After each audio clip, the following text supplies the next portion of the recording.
Hello.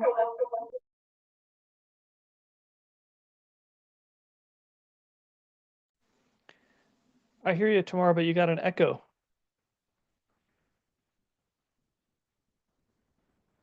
I'm in the same room as Nick, so we'll move. Cool.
Nick, is that the Google slide or is that the PDF?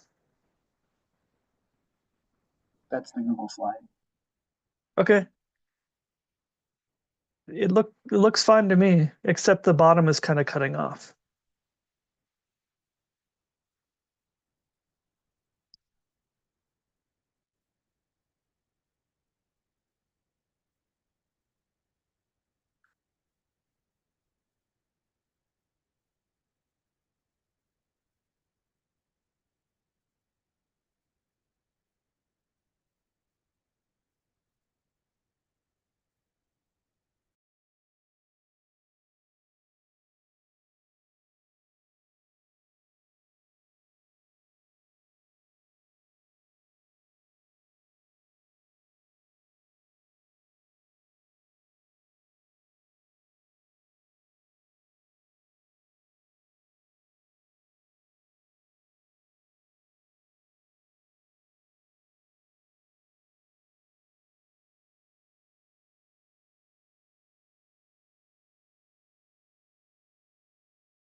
Good morning. I'm Eric Blank, and this is the Commissioners' Weekly Meeting for April 30th, 2025.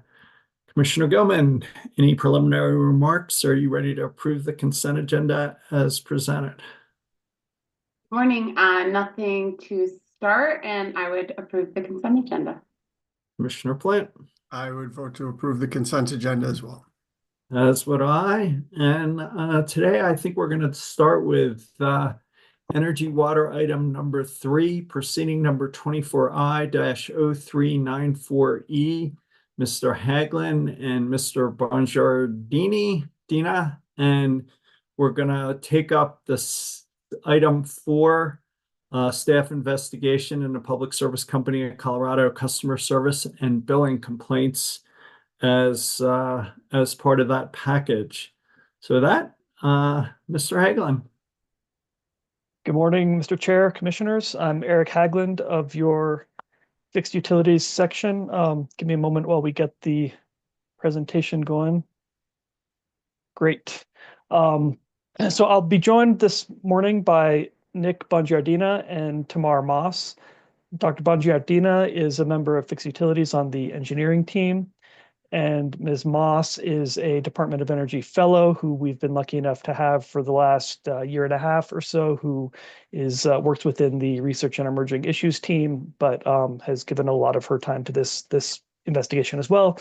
I'm going to get us a little bit oriented here and turn it over to the two of them for the bulk of this presentation.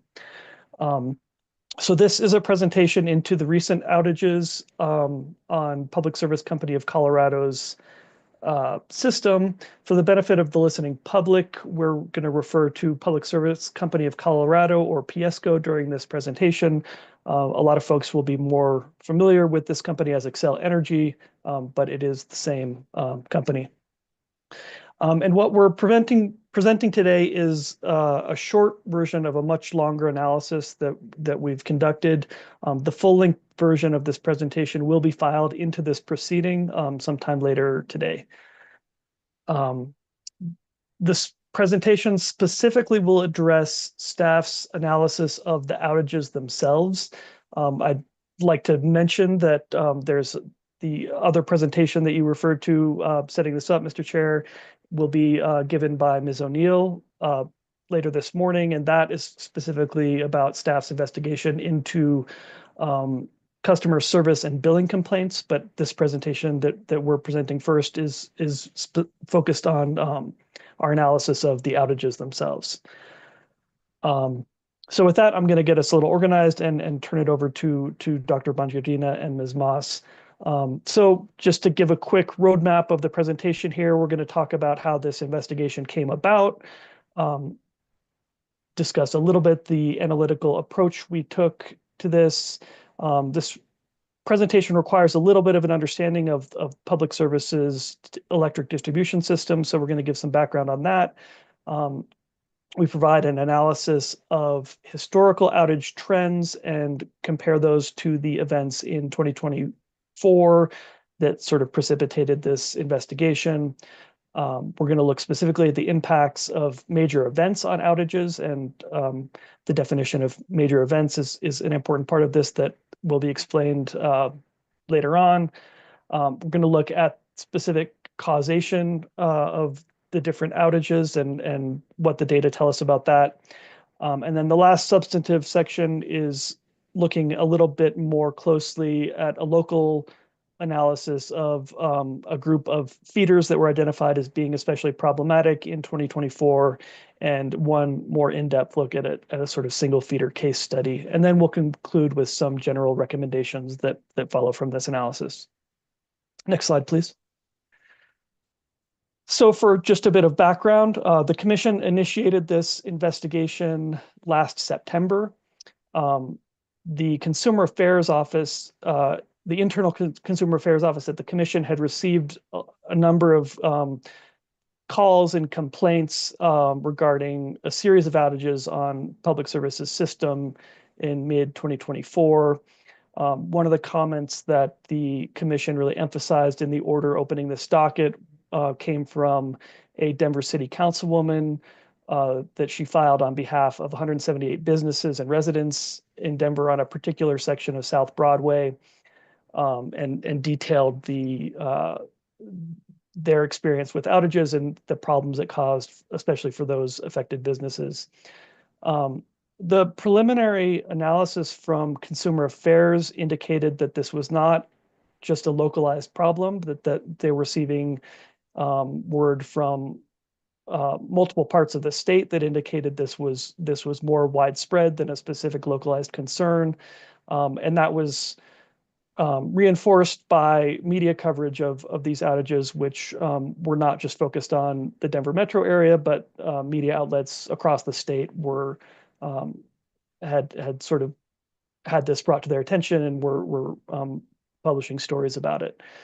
So at that time, it was apparent that the customers were aware of the outage situation, the company was aware of it too, and the commission deemed it necessary to order this investigation. So the order that opened this proceeding provided 7 sort of high-level areas for inquiry. These are kind of there are some sub points under each of these, but for brevity, I've just provided the 7 high-level ones here. So I won't read them off in the interest of saving time, but I did want to note that the focus of this presentation is really in the first 4 of those. What we found was that it was a much more productive use of our time to really ground this investigation in the data itself that we received from the company and dive deeply into that. The final 3 items on the list are important, and we did engage with the company and get some information on these points. But we thought it was a more productive use of this time to emphasize sort of the data analysis that cover the first 4 points, rather than kind of essentially repeat what we heard from the company in conversations and some data requests from them. And it's our thought that the commission, if you all remain interested in these remaining items, it might be a more productive approach to engage representatives from the company, because these are sort of aspects of the situation that are a little more operational in detail, and the appropriate company personnel would more likely to be able to provide in-depth answers to commissioner questions on those ones. So this presentation is really going to emphasize the first 4 of these items. And with that, I will turn it over to Dr. Bongiardina to give some of the high-level conclusions and proceed with the rest of the presentation. Right. Thank you so much. So yeah, I'm going to start us off here going through the high-level conclusions of our investigation. Not every single one of these points we're going to dive into in this presentation today, but all the details will be there in the full report that we're going to file later on today. So the first kind of major conclusion that we reached is that looking at the trends of PSCo's system over time, we really we have been seeing an increase in outage minutes and outage incidents since 2015, which is the period we were able to analyze in this investigation. In totality, this adds up to around an average of an additional 45 minutes out per year for the average customer across the entire system. At the same time, 2024 really does stand out compared to that 2015 to 2023 period. For example, accidentally clicked there. Kind of as an example, if we look at what the kind of historic trend in that period would have suggested, it would have estimated around 166 minutes per customer over the course of 2024. But in reality, it was around 350 minutes per customer this year. We also found that those outages were pretty widespread across the system, as those consumer reports suggested, especially for 6 of the 9 regions in PSCo's system. And we found that while some of the new wildfire safety operations that the company started conducting in 2024, as well as the major events as a whole, explained most of what happened in 2024. It also doesn't fully explain it, nor does it explain the kind of 10-year trend of increasing outage minutes. Our feeder level analysis showed that the 15 worst performing feeders that we analyzed, which make up about 2% of the feeders on the company's system, account for around 18% of the outage minutes. And 14 of those 15 feeders reached their highest rates of outage minutes in that period since 2015. And even when you account for these major events, which, as Mr. Haglund said, we'll describe what those are in more detail later on. Even when you take those major events out, we still saw historic highs for most of these worst performing feeders. Next, our South Broadway case study. We will get into some more detail on this one, but we at a high level, we found that customers on this feeder section really did experience more outage minutes and outages in 2024, and at levels that were comparable to some of the worst feeders on the company's system. We also looked at the quality of service plan report that was filed at the beginning of April, and the company paid about $6.5 million in penalties this year, which was more than the last 3 years combined. And even when you account for the fact that the QSP penalty structure was a little different this year than the previous few years, the company still paid more penalties for performance and customer service than they had in previous years. And that reinforces some of the other, reinforces the data that we analyzed for last year. And then lastly, so the company is required to maintain an outage log, and that log was the basis of this investigation. But there were some limitations to what this log could tell us. So our last kind of set of conclusions is around that log. For example, a lot of outages were logged as being an unknown cause. And the outage log itself did not inherently incorporate information about major events and wildfire safety operations, which made it difficult to kind of fully assess the impact of WSO in 2024. Moreover, some of the kind of WSO specific designations for cause in the outage log, like clear for public safety and PSPS, were helpful, but it wasn't always clear exactly what criteria warranted that clear for public safety designation versus other designations under that kind of WSO umbrella. And in the log as a whole, causes aren't always consistent over time. Some of these terms kind of come in and out of use. And importantly, the outage log only provides data down to the feeder level, which makes it hard to do more granular analysis to find more localized areas that have problems that might get kind of washed out in the average for an entire. So with that set of conclusions in mind, I'll move on to our analytical approach that we took in this investigation. As I said, we used the outage log that the commission requires that the company maintain, and we used a set of kind of industry standard metrics, the list of which I have shown here. I'll dive into them a little more specifically on the next slide. But what I wanted to highlight is that these metrics are very similar to what the company uses in its QSP reports. But those QSP reports, they make certain exclusions for the purpose of assessing penalties, which is the overall purpose of those reports, is to assess penalties for agreed upon performance metrics. Whereas in this investigation, we wanted to take more of a customer-centric lens, because regardless of what the company does get to exclude for things like weather events that they can't control, those things still impact customer experience, and we wanted to make sure we had a complete picture of that. So this analysis is not intended to contradict what's in the company's QSP, but to take that customer-centric perspective.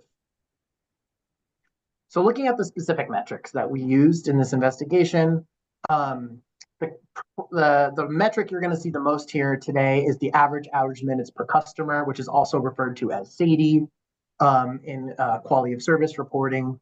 And this is straightforwardly the average number of outage minutes experienced by the average customer in whatever kind of geographic area we're talking about, whether that's the whole service area, a region, or a feeder. And this does account for the change in population in that given area over time. We also use the average number of outages per customer, which also is referred to as SAIFI. And this is similarly the average number of interruptions that the average customer experiences in a year. This also accounts for changes in population over time, but this does not factor in whether an individual customer experienced more than one outage. It counts all of those as individual instances. We also looked at the average duration of outages. And then a few of these other metrics that are less prominent in this presentation, but we touch on, so I'll explain them here as well. We have the average number of outages for customers who experienced an outage, or CAFI. This is distinct from SAIFI because SAIFI accounts for all customers, regardless of whether they experienced an outage, whereas CAFI is specific to customers that did experience an outage. We then also looked at CME6, which is the number of customers who experienced 6 or more outages. This is a common industry standard metric, as well as CLE12 and CLE24, which are for outages that were either 12 or 24 hours in duration or longer. So just to quickly take a look at what the company's system looks like as a whole, PSCo's system is split up into 9 distinct regions with some subdivisions for distribution planning, but for the sake of this presentation, we're just going to talk about these 9 major regions.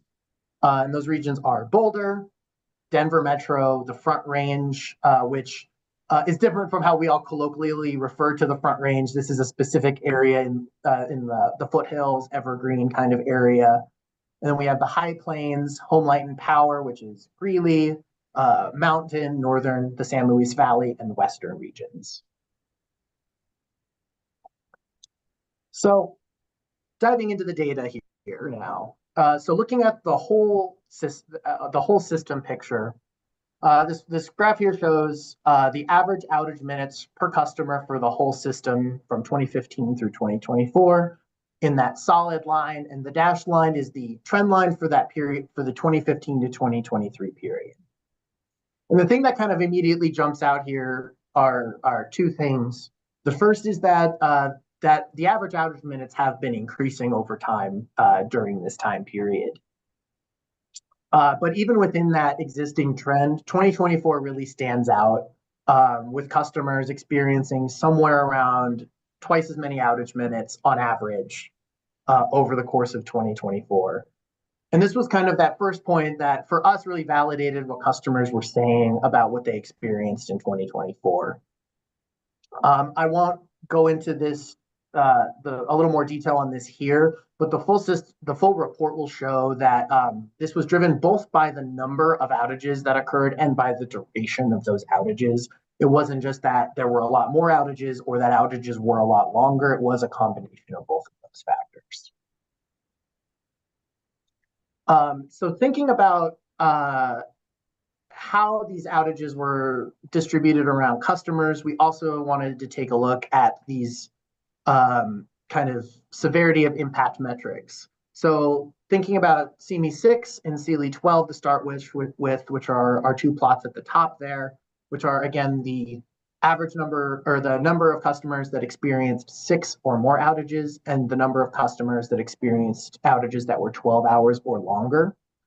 By both of these metrics, on the order of 2 to 3 times more customers had a large number of outages or very long outages in 2024 compared to their historical trends. For example, with CME6, about 6% of all customers experienced at least 21% of all of the outages in 2024. And similarly, about 10% of all customers experienced at least 29% of all of the outage minutes in 2024. And then when we look at that plot on the bottom right, which is the number of outages for customers who experienced at least one outage in 2024, those customers experienced about 25% more outages on average than they had in previous years. So all of this is to say that although our findings did find that there were widespread distribution of where customers were impacted, there really was a high concentration of these outage minutes among customers who were like most severely impacted, namely customers who experienced a lot of outages or very long outages. And with that, I'm going to pass this on to Ms. Moss. This map here shows the average outage minutes per customer in 2024 by feeder. In order to maintain confidentiality of feeder locations, we're representing each feeder line as a polygon that encloses the feeder. So these polygons appear larger than the areas that the feeder actually covers. As you'll notice, feeders with the highest average outage minutes per customer, which are shown in darker shades of orange and red, tend to be in the less urban and more rural areas. Something of note that Nick just mentioned is that the mean for 2024 was about 350 minutes out per customer, and you'll notice that there's some much darker feeders here. These, as we've discussed a little bit, these feeders, there's a small portion of feeders that are impacted a lot more than others. Behind the colors are shades of gray, which are disproportionately impacted community designations by census block group. The darker the shade, the more disproportionately impacted community designations that census block group has. Most of the worst performing feeders are not located within disproportionately impacted communities, though we would need additional geospatial statistics to be certain about this. However, some of the worst feeders were located in the San Luis Valley in 2024, which you can see in this purple inset map, and that whole area is largely considered a disproportionately impacted community.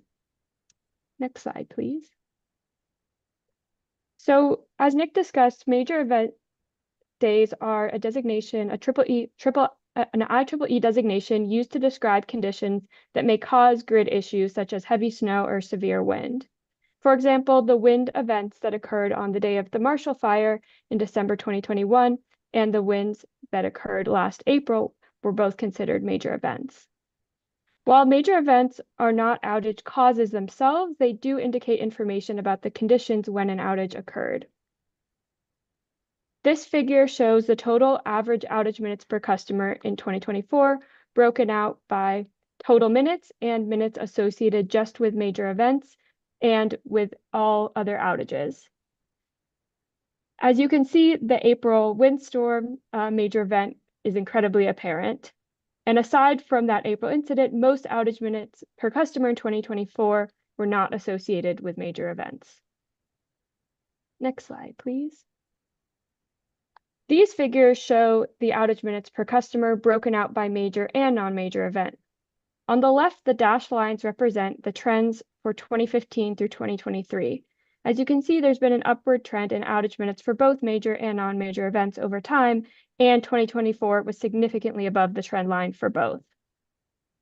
The bar chart on the right shows the breakdown of the outage minutes an average customer has experienced by year for major and non-major events.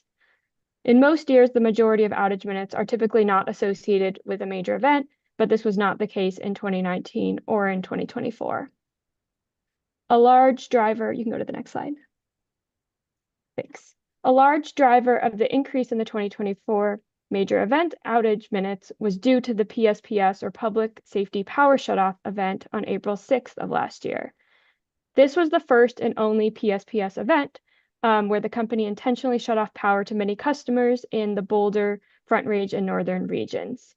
You can see here, this chart shows the breakdown of the minutes by region. Next slide. This figure shows by year and month the average outage minutes a customer experiences when major events are excluded. Of note here is that even when we take out major events from 2024, this year stands out as an outlier in that most months have the highest average outage minutes compared to other years. And so this shows that while major events explains much of the total outage minutes in 2024, customers still experienced more regular outage minutes than they would have in the past. This stack bar chart shows the average outage minutes a customer experiences for the whole service territory broken out by cause. There's a lot going on here, and I'll just point out a few things. In 2024, Clear for Public Safety became the leading cause of outage minutes. Also, the PSPS event, which was just one event, contributed significantly to the outage minutes, which is shown in this darker pink here. Also, the unknown category accounted for a significant number of minutes in 2024, more so than in the past. Vegetation-initiated outages have been increasing somewhat steadily over time, whereas there have been some larger categories that have remained relatively constant, such as public damage and cable failure. And I'll pass it back to Nick to talk a little bit more about the feeders. Thank you very much. So looking at our feeder level analysis, we analyzed the 15 worst performing feeders in 2024 by the average outage minutes per customer, where this table on the right is numerically what those numbers were over time. And that plot on the left is those same numbers graphed for the 15 feeders we analyzed. We have them anonymized here for confidentiality reasons. And the main thing I would point out about this plot is that in any given year since 2015, some feeders would have an increase, some feeders would have a decrease. But it's notable that from 2023 to 2024, all of these feeders had a increase between those 2 years, which just wouldn't be expected if things were kind of in their normal course of operation. There we go. To give a sense of where these 15 feeders are on the company's system, this map here just shows those feeder extents similar to what Tamar just outlined, with the overlay of the region on the same map. And you can see that about 7 of those feeders were in the Boulder region, 2 were in the San Luis Valley, 3 were in the Denver metro area, and 3 were in the Front Range region.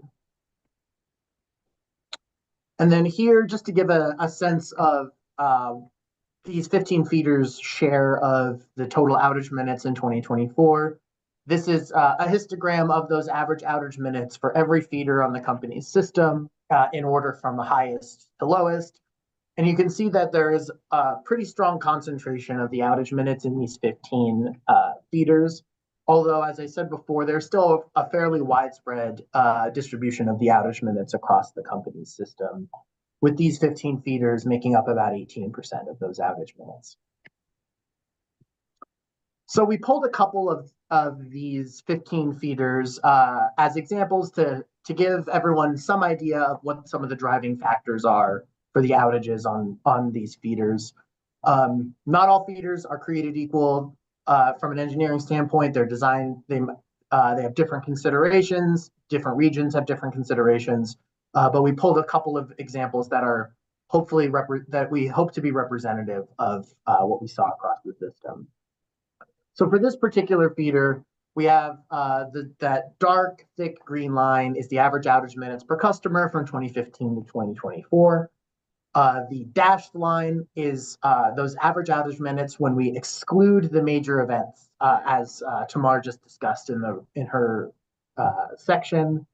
And then that thin red solid line is the trend from 2015 to 2023 once you exclude those major events minutes for comparison. So for this particular feeder, in this period of time, major events, and some years contribute a lot, some years they contribute a little, depending on the year. But 2024 again really stands out as major events really driving up outage minutes in 2024. But even with that said, if you look at that dashed line, the average outage minutes, even when you remove major events, was higher than the previous year's trends. And in fact, it was even higher than previous years, including major events. And then if we look to the stacked bar chart on the right, which shows the outage causes, we see that clear for public safety is the most significant factor for this particular feeder. But that unknown category is also very substantial. Now, a lot of these outage minutes do come from that April windstorm. And those unknown numbers tend to track with major events like that. If for no other reason than the company is trying to restore power, and they're not always able to ascertain the exact cause of every one of those outages. But it's still a very substantial category on a lot of feeders. Taking another example feeder, in the case of this feeder, major events historically were a pretty minor contributor to outage minutes. And in fact, this feeder was decreasing in outage minutes over time. But that PSPS event in April of last year, as you can see on the outage chart on the right, really drove the majority of the increase in 2024. But once again, we see from that dashed line that even when you take those major event minutes out, we still have an increase in outage minutes for that feeder in 2024, even when you account for major events. And with that, I will pass it back to Ms. Moss to talk about the South Broadway case study. In response to media coverage and filed comments, we looked into the outages that were reported along South Broadway in Denver. Customers on one side of the street reported outages while their neighbors across the street were seemingly not impacted. You can see here, this is shown by the blue and red dots on this map. We looked into the distribution feeder serving this area, and we identified that there's a different feeder on the eastern side of South Broadway than the surrounding areas. Next slide. In 2024, customers served by this particular feeder experienced more outage minutes per customer and longer duration outages on average than the customers on the two adjacent feeders. This is shown by the red line in the chart here. But as I'll show on the next slide, when looking at the entire feeder compared to the Denver metro region, this feeder does not stand out as being particularly problematic. However, we looked into it and we believe that there are about 175 customers on a specific segment of this feeder that experienced outages comparable to the average outages on some of the worst feeders in 2024. Next slide, please. So you can see here the feeder of interest is shown in pink, whereas the ones that are kind of grayed out are the entire Denver metro region. And outages on this feeder were particularly higher in 2024, but it's not a drastic increase. So looking at the outages on the feeder level as a whole can dilute some of the impact that the outages have on certain customers, which Nick mentioned earlier is the reason to maybe look at a higher spatial granularity. These bar charts show the average outage duration and the average outage minutes per customer in 2024 for the feeder on the east side of Broadway. As you can see from this chart, the outage log doesn't provide a very satisfying answer to what happened on this feeder last year. So this South Broadway case study provides an example of why it could be useful for the outage log to be reported at both a higher spatial granularity and with more clarity in the outage causes. And I will pass it back to Eric.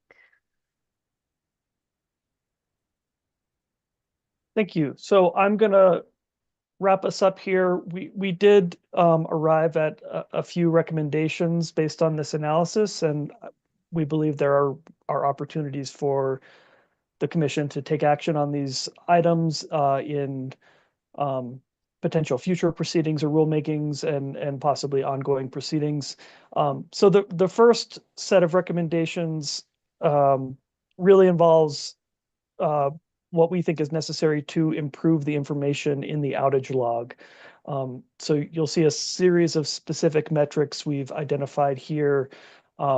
These are really aimed at trying to improve the logs so that in future investigations or reviews of that log, we and others will be able to identify the connection between wildfire safety operations and PSPS events and outages, but also to more accurately see the effect of those outages on disproportionately impacted communities. The second recommendation on this list here, referring back to what was especially evident in the South Broadway case study, is that it would really provide a lot of insight for the outage log to give greater geographic precision on outages. We think in the short term, there's an opportunity just to incorporate affected census blocks in the outage log. But going forward, we recommend that the commission encourage and require as appropriate the company to make use of the data provided by the advanced meters to provide a more geographically precise record of outages. On the third item here, we do think that the existing quality of service plans that the commission has approved provide a good foundation for incentivizing reliability, but that those could be strengthened, and that the best way to do that would be through promulgating QSP rules. So that would be another recommendation going forward. And finally, just that the commission should encourage more proactive communication around all types of planned and company-controlled outages, so that customers have better information about what's going on and better expectations about when their service can be restored. So that concludes this abbreviated version of our presentation, and as I mentioned at the top, we will be providing the full-length version of this presentation, which is quite a bit longer, in this proceeding sometime later today, but happy to take any questions that the commissioners have. Yeah, I'm thinking maybe we'll go to Ms. O'Neill's presentation, because I think the whole may be greater than the sum of the parts, and she may provide some context about what's going on here and what's behind all this. But before we do that, I just want to thank the three of you for a really professional, in-depth analysis. Just can't tell you how much I appreciate the work and effort that's gone into this. So on behalf of the commission and really the state of Colorado, thank you guys. And I guess the last thing, I just throw out one more idea, which is maybe we should be targeting some of the funding we've got with accelerated cost recovery to focus on some of those worst feeders. So there may be funding prioritization that we can do. So I just throw that out there, and I'll open it wide open for my colleagues to ask questions, make comments. But let's go to you, Ms. O'Neill. Let's get the full picture in front of us, and we'll come back with questions, comments, and take it from there. So. Yes, good morning, commissioners. I'm Erin O'Neill, Deputy Director of your Fixed Utilities group. So I think I'm sharing. Can you all see the presentation? We can. Okay. Sorry. So I'm here today to discuss some of the some other ongoing investigations from that staff conducted sort of concurrently with this, particularly focused on issues around Public Service Company of Colorado, or Xcel Energy's customer care and billing departments. So just a little background, this investigation did not start with the commission opening a proceeding as the last investigation did. This was more us hearing from our own PUC Consumer Affairs Department regarding increases in customer complaints and length of time to reach resolution on lots of sort of customer care and billing concerns. So that prompted staff to start working on some audit. So it's just some basic numbers here on the numbers of complaints. This information is from the company's quality of service plan report that was filed on April 1st of 2025. This investigation has been going on before then, but this helps sort of just frame some of the concerns here. So for instance, the public service marketing and sales complaints was an increase of almost 98% over the last 2 years. Our own internal affairs group has experienced a 45% increase in complaints regarding Public Service Company of Colorado in the last 2 years. The number of complaints per customer, the total number of complaints, has increased by more than 200%. So sort of alarming trends in customer service and sort of billing issues. This investigation in terms of audit, again, focused on those sort of 2 main areas: customer support and call center responsiveness, and billing department support and billing issues. Just one thing to note, that the staff's audit authority is statutory, and we conduct audit when we have, are trying to understand particular things about the company. That audit is treated as confidential. So a lot of the numbers here are sort of more in regards to trends and overlying observations, and may appear more qualitative because the underlying data is treated as confidential because it was obtained through audit. As a result of that, also, there may be sometimes the metrics are over like 1 or 2 years, and sometimes it's longer. There's some difference in the variation of metrics, and that's just often as a result of just what data was available from the company based on our inquiry. So I'll try to make sure it's clear exactly what was measured over what period of time, but it's a little less consistent than I might like. So focusing first on the sort of customer contact center, customer satisfaction from the company. A few observations. The company provided us with their own internal customer satisfaction survey in the period from 2020 to 2024.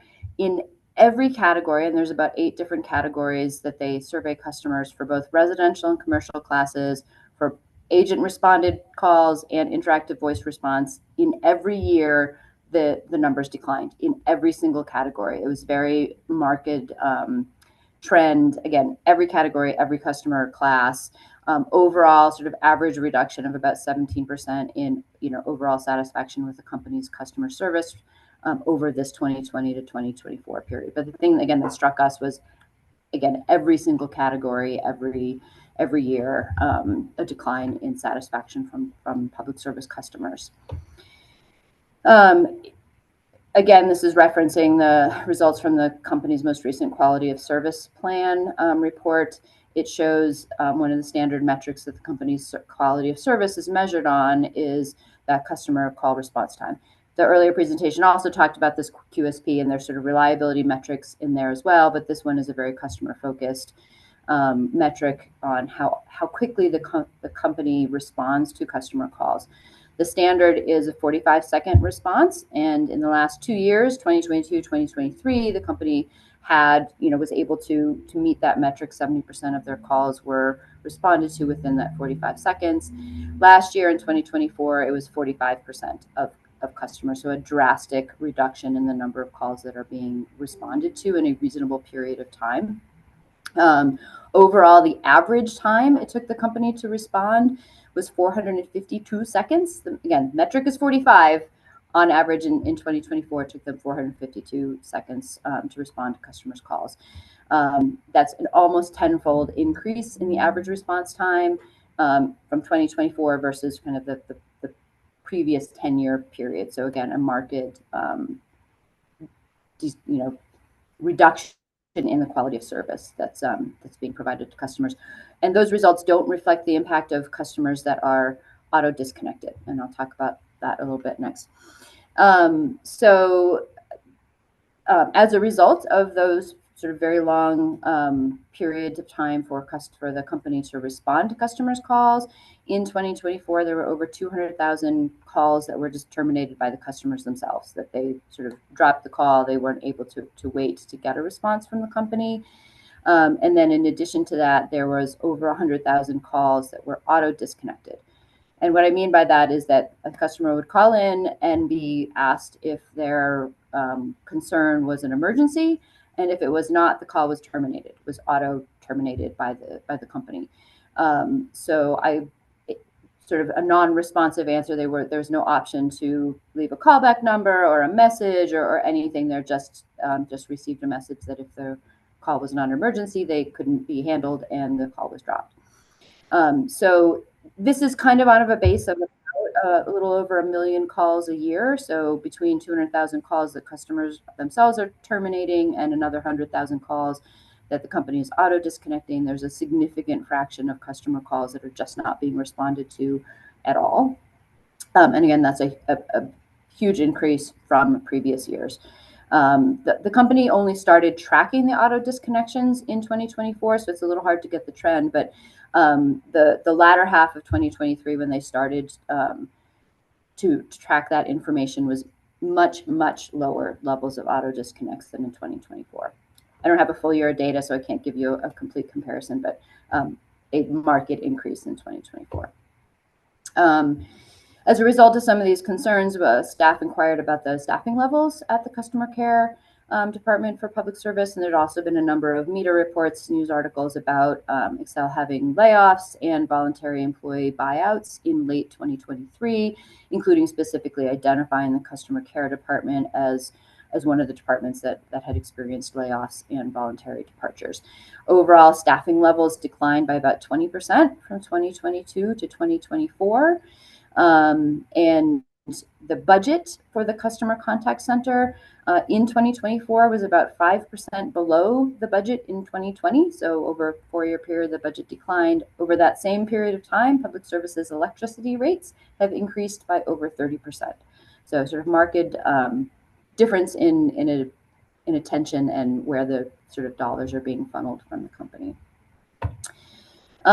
Turning now to sort of some of the billing concerns, our PUC Consumer Affairs group was hearing a lot of complaints from customers about just not receiving bills at all for sort of long periods of time, many months.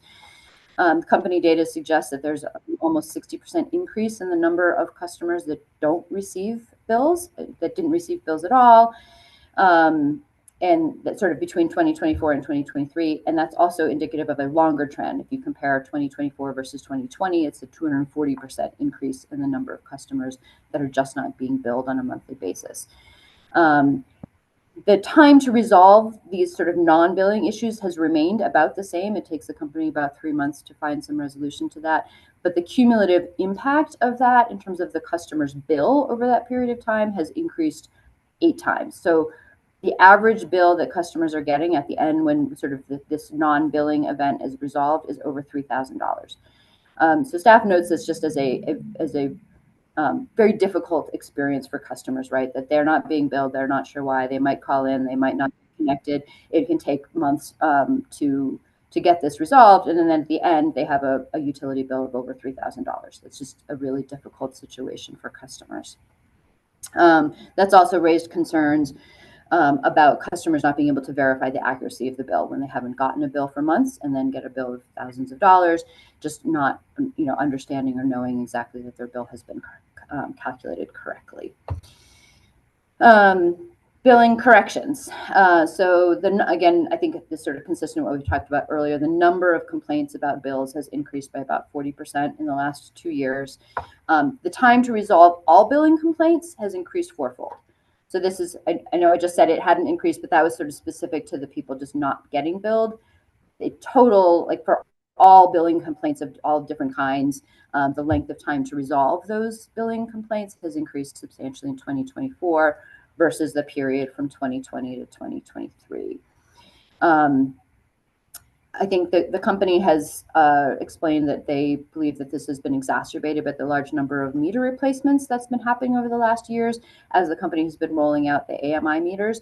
It's not a concern with the AMI meter itself. It's not about the technology. It's just about the fact that they are replacing such a huge number of meters all at once that sometimes that those meters are set wrong and then, bills are billed incorrectly. And that makes some sense, although that would explain maybe the whole period over 2020 to 2024, not the 4-fold increase in 2024 itself.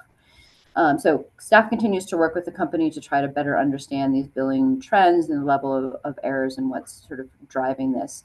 But as you might imagine, we were also curious about staffing levels in the billing department as a result of this, right? That the company's been doing the rollout of the AMI meters for years, and yet 2024 is kind of an outlier. So kind of similar to the customer care center, there's been a lot of change in the staffing of the billing department. But in this instance, it wasn't about the number of people in the department. It was the fact that about 60% of the staff was outsourced, that the number of internal public service staff declined by about 60%, and the company outsourced, a significant fraction of its billing department. The company did acknowledge in audit that this has caused, challenges and increases in sort of length of time to resolve billing issues, and that they are currently investing in training and coaching of their billing department staff, and have also been working to build up the staffing level in the billing department in recent months. So a few conclusions. I think that the data suggests really significant, uniformly negative customer service and customer care concerns for the company. The company executed staffing reductions and outsourcing and changes in their personnel management in the latter half of 2023, at the same time when the company was still rolling out, large numbers of new meters across its system, and also reducing funding for those customer-facing functions while spending money elsewhere. And then I think in 2024, issues like the major weather events that we had in 2024 exacerbated that. I don't think it's the underlying cause of it, but it certainly contributed to billing errors and customer concerns and questions. Again, some of these things are outside of the company's control, like the weather, but a lot of this were conscious decisions that the company made in terms of how to operate its business. There's a significant number of increases in complaints, billing errors, lack of monthly billing, time to resolve issues, significant deficiencies in customer call response time. Again, sort of almost cut in half the time that the number of customers responded to in a reasonable amount of time. Troubling level of abandoned calls, 200,000 customers not getting frustrated and hanging up, 100,000 customers being auto disconnected, instances of customers facing $1,000 utility bills. So sort of in general, I think the results for 2024 were a significant lack of service provided to Public Service Company of Colorado customers. I will note that the company has been taking these issues seriously as we've been working through them. They are working to increase, they have let us know they're working to increase staffing levels within the billing department and customer care center, providing additional training and coaching to departments. They let us know that they're working to train their billing folks to be able to do bill adjustments on calls. So if a customer calls and has a complaint about sort of a single month's issue, that they're training their folks to be able to bill, sort of do cancel and rebills and correct those sort of in real time with customers on the phone. So that should help the length of time it takes to resolve these issues, and that they're making progress to clear the backlog of billing issues. I think not having sufficient staff and new staff had created a backlog of billing issues, and the company has let us know they are working to make progress clearing that backlog. I will also note that our own internal PUC Consumer Affairs folks have noted that in the last couple meetings that they have had with customer care representatives for public service, that they have noticed an improvement in responsiveness and working with the PUC internal staff. So sort of indications that the company is taking these concerns seriously and making moves to remedy that. So recommendations for next steps based on this.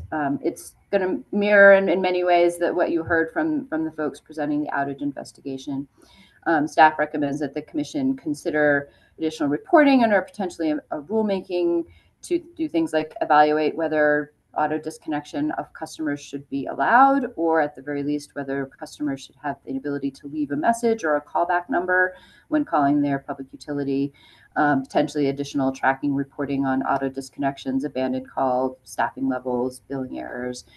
And then consistent with the staff's early representation, staff recommends that the commission consider promulgating rules regarding the quality of service expectations for the utility. The commission has broad authority to regulate utilities' quality of service, but there's not a lot of definition of exactly what that means and sort of what are the specific expectations around call response to auto disconnections, outages, sort of all of those things. And again, staff, consistent with the earlier recommendation, suggests that the commission consider whether to open a rulemaking or have more process around a definition of reasonable quality of service from our public utilities. So I will stop there, and that's the end of my presentation.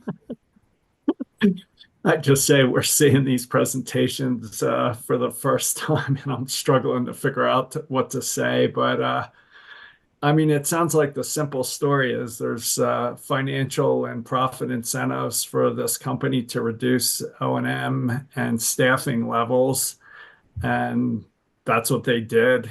And it's greatly or significantly harmed billing, customer service, and maybe outages. Is that a fair view of what's going on here? Yes, I mean, I think so. So ironically, today will be the day that they file their annual report. And so we didn't have 2024 O&M data to present as part of this, but I think that is certainly a part of the story for the customer care side of reductions in staffing and budget, and sort of a lack of focus from the company on customer support pieces of this. And to your point, Chairman, I realize that you all have not, that this was an independent investigation done by staff being brought to you. We are happy to bring this back have discussions with you all about how you want to proceed with this, and bring it back at another CWM if you would like to discuss further, or bring in CIM with the utilities to investigate these issues further. Happy to discuss what that process could look like moving forward.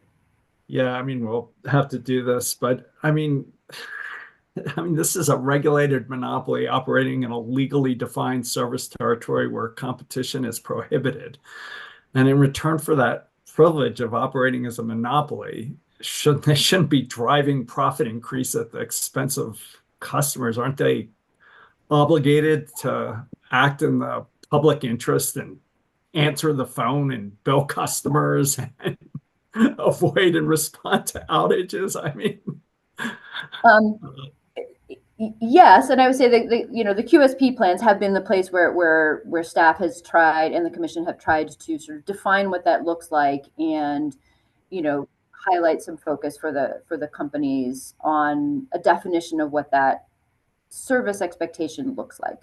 I think part of, again, our recommendation is that hasn't been a broader discussion with the commission and stakeholders about how to define that. As I said, I think the commission has broad authority to regulate public utilities and the services that they provide, but lacking a little bit of definition about exactly what those requirements are. I mean, just looking at the quality of service plan, it seems like the penalties are $1 million or a few millions of dollars, and the O&M cuts are probably tens of millions or even hundreds of millions of dollars. So it's I don't even know what to say. At the end of the day, I sort of view Colorado as a light touch regulatory state, which generally assumes the utility is acting in good faith and in the public interest. And I just say, as I listen to this, the company's behavior just raises troubling trust questions, and about the fundamental assumption that they're acting in the public interest. So I don't know if you have any comments on that, Ms. O'Neill, but before I turn it over to my colleagues. I mean, I don't want to editorialize too much, but I do think that obviously that some of the connection here, just to draw the bigger picture, right, is that these investigations were really very much customer focused. These are the things that customers are experiencing: consistent outages, increases in outages, longer duration outages, not being able to get through to somebody when they call on the phone, and being auto disconnected. And I think that that yes, staff shares the concern that those customer-facing pieces of the quality of service are being neglected as the company is, investing and doing a lot of things that they're required to do and have statutory directives to do, but the basic service feels like it's being neglected as part of that taking outages and customer care seriously. Staff just wants to highlight that these are concerns for the commission and for the public as well, and would like to shine lights on that. Well, I think we need to hear from the company to see their response as well as the parties and the public. So I know this is mainly an eye docket, but I'm hoping council can find us a way to get this dialogue moving. And I wonder if we need emergency rules to get the incentives better aligned. But Commissioner Gelman, anywhere you want to go? Questions to anybody? Comments?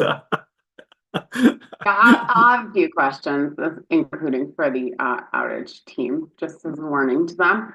But yeah, I'm kind of like you, Chair. I mean, we didn't have any of this information in advance, so I'm kind of processing it all on the spot to really understand, and it's a lot, and it's really striking information. I mean, just to reiterate some of what you said, the broad structure here, how this is supposed to work, is the company's granted this monopoly to serve electric, which comes with certain responsibilities, which the company does not appear to be meeting. They have to provide reliable service, reasonable customer service and responsiveness. And at the same time, we're seeing the company before us requesting tens of billions of dollars to buy new things, to do new things, when they appear to be falling short of their basic core commitments to the customers that they exist to serve. So I'm not sure if those customers need all the new things if we cannot provide the basic core services in a competent way as we move forward. So that's probably what I'm struck with the most. Obviously, all does not appear to be good here. And so we need to look at what strategies, that we have to move forward in a reasonable way. Just curious, maybe from the first presentation, Mr. Bongiardina, sorry, I tried to syllableize your name for myself so I could say it quickly. Do we have any indication of any similar increases in outages from other utilities in the same time period, or does this appear from what we know to be a situation unique to public service? So we did not do an in-depth comparison to other utilities. We were really trying to look at the trends for public service since 2015. I don't know if Ms. Maas or Mr. Hagland have anything to add on that, but in terms of what our analysis focused on, that's I don't have a lot of information about that for you, unfortunately.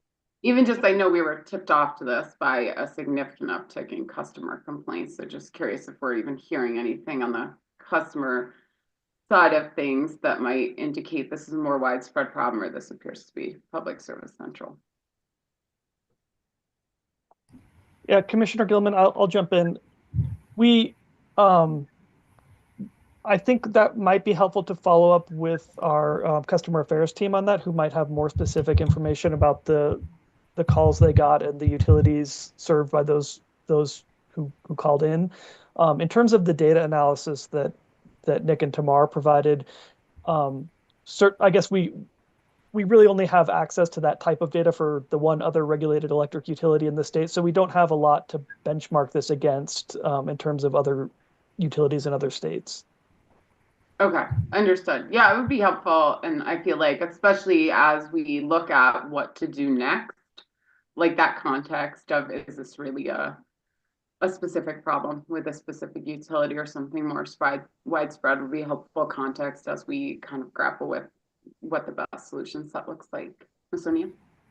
Yeah, I will add, because we do have some reports. Our consumer affairs group does track the number of complaints they're getting from the various folks, and they report that they have not noticed a particular uptick in complaints from other utilities. So recognizing that that's not There's not a lot of other electric utilities, but there are other gas utilities. And so just in general, that the market increases for public service and not for the other utilities that they serve.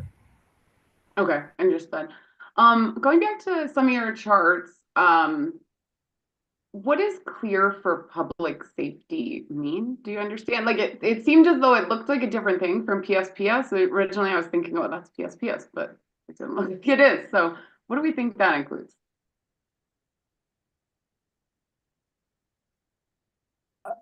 I see we're a little hesitant to ask here because this is something that our team struggled with internally, is exactly understanding kind of the distinction and overlap between several of these categories. That, there is sort of on the outage log, there is a field where a cause can be entered. PSPS is associated with the one PSPS event that public service has called.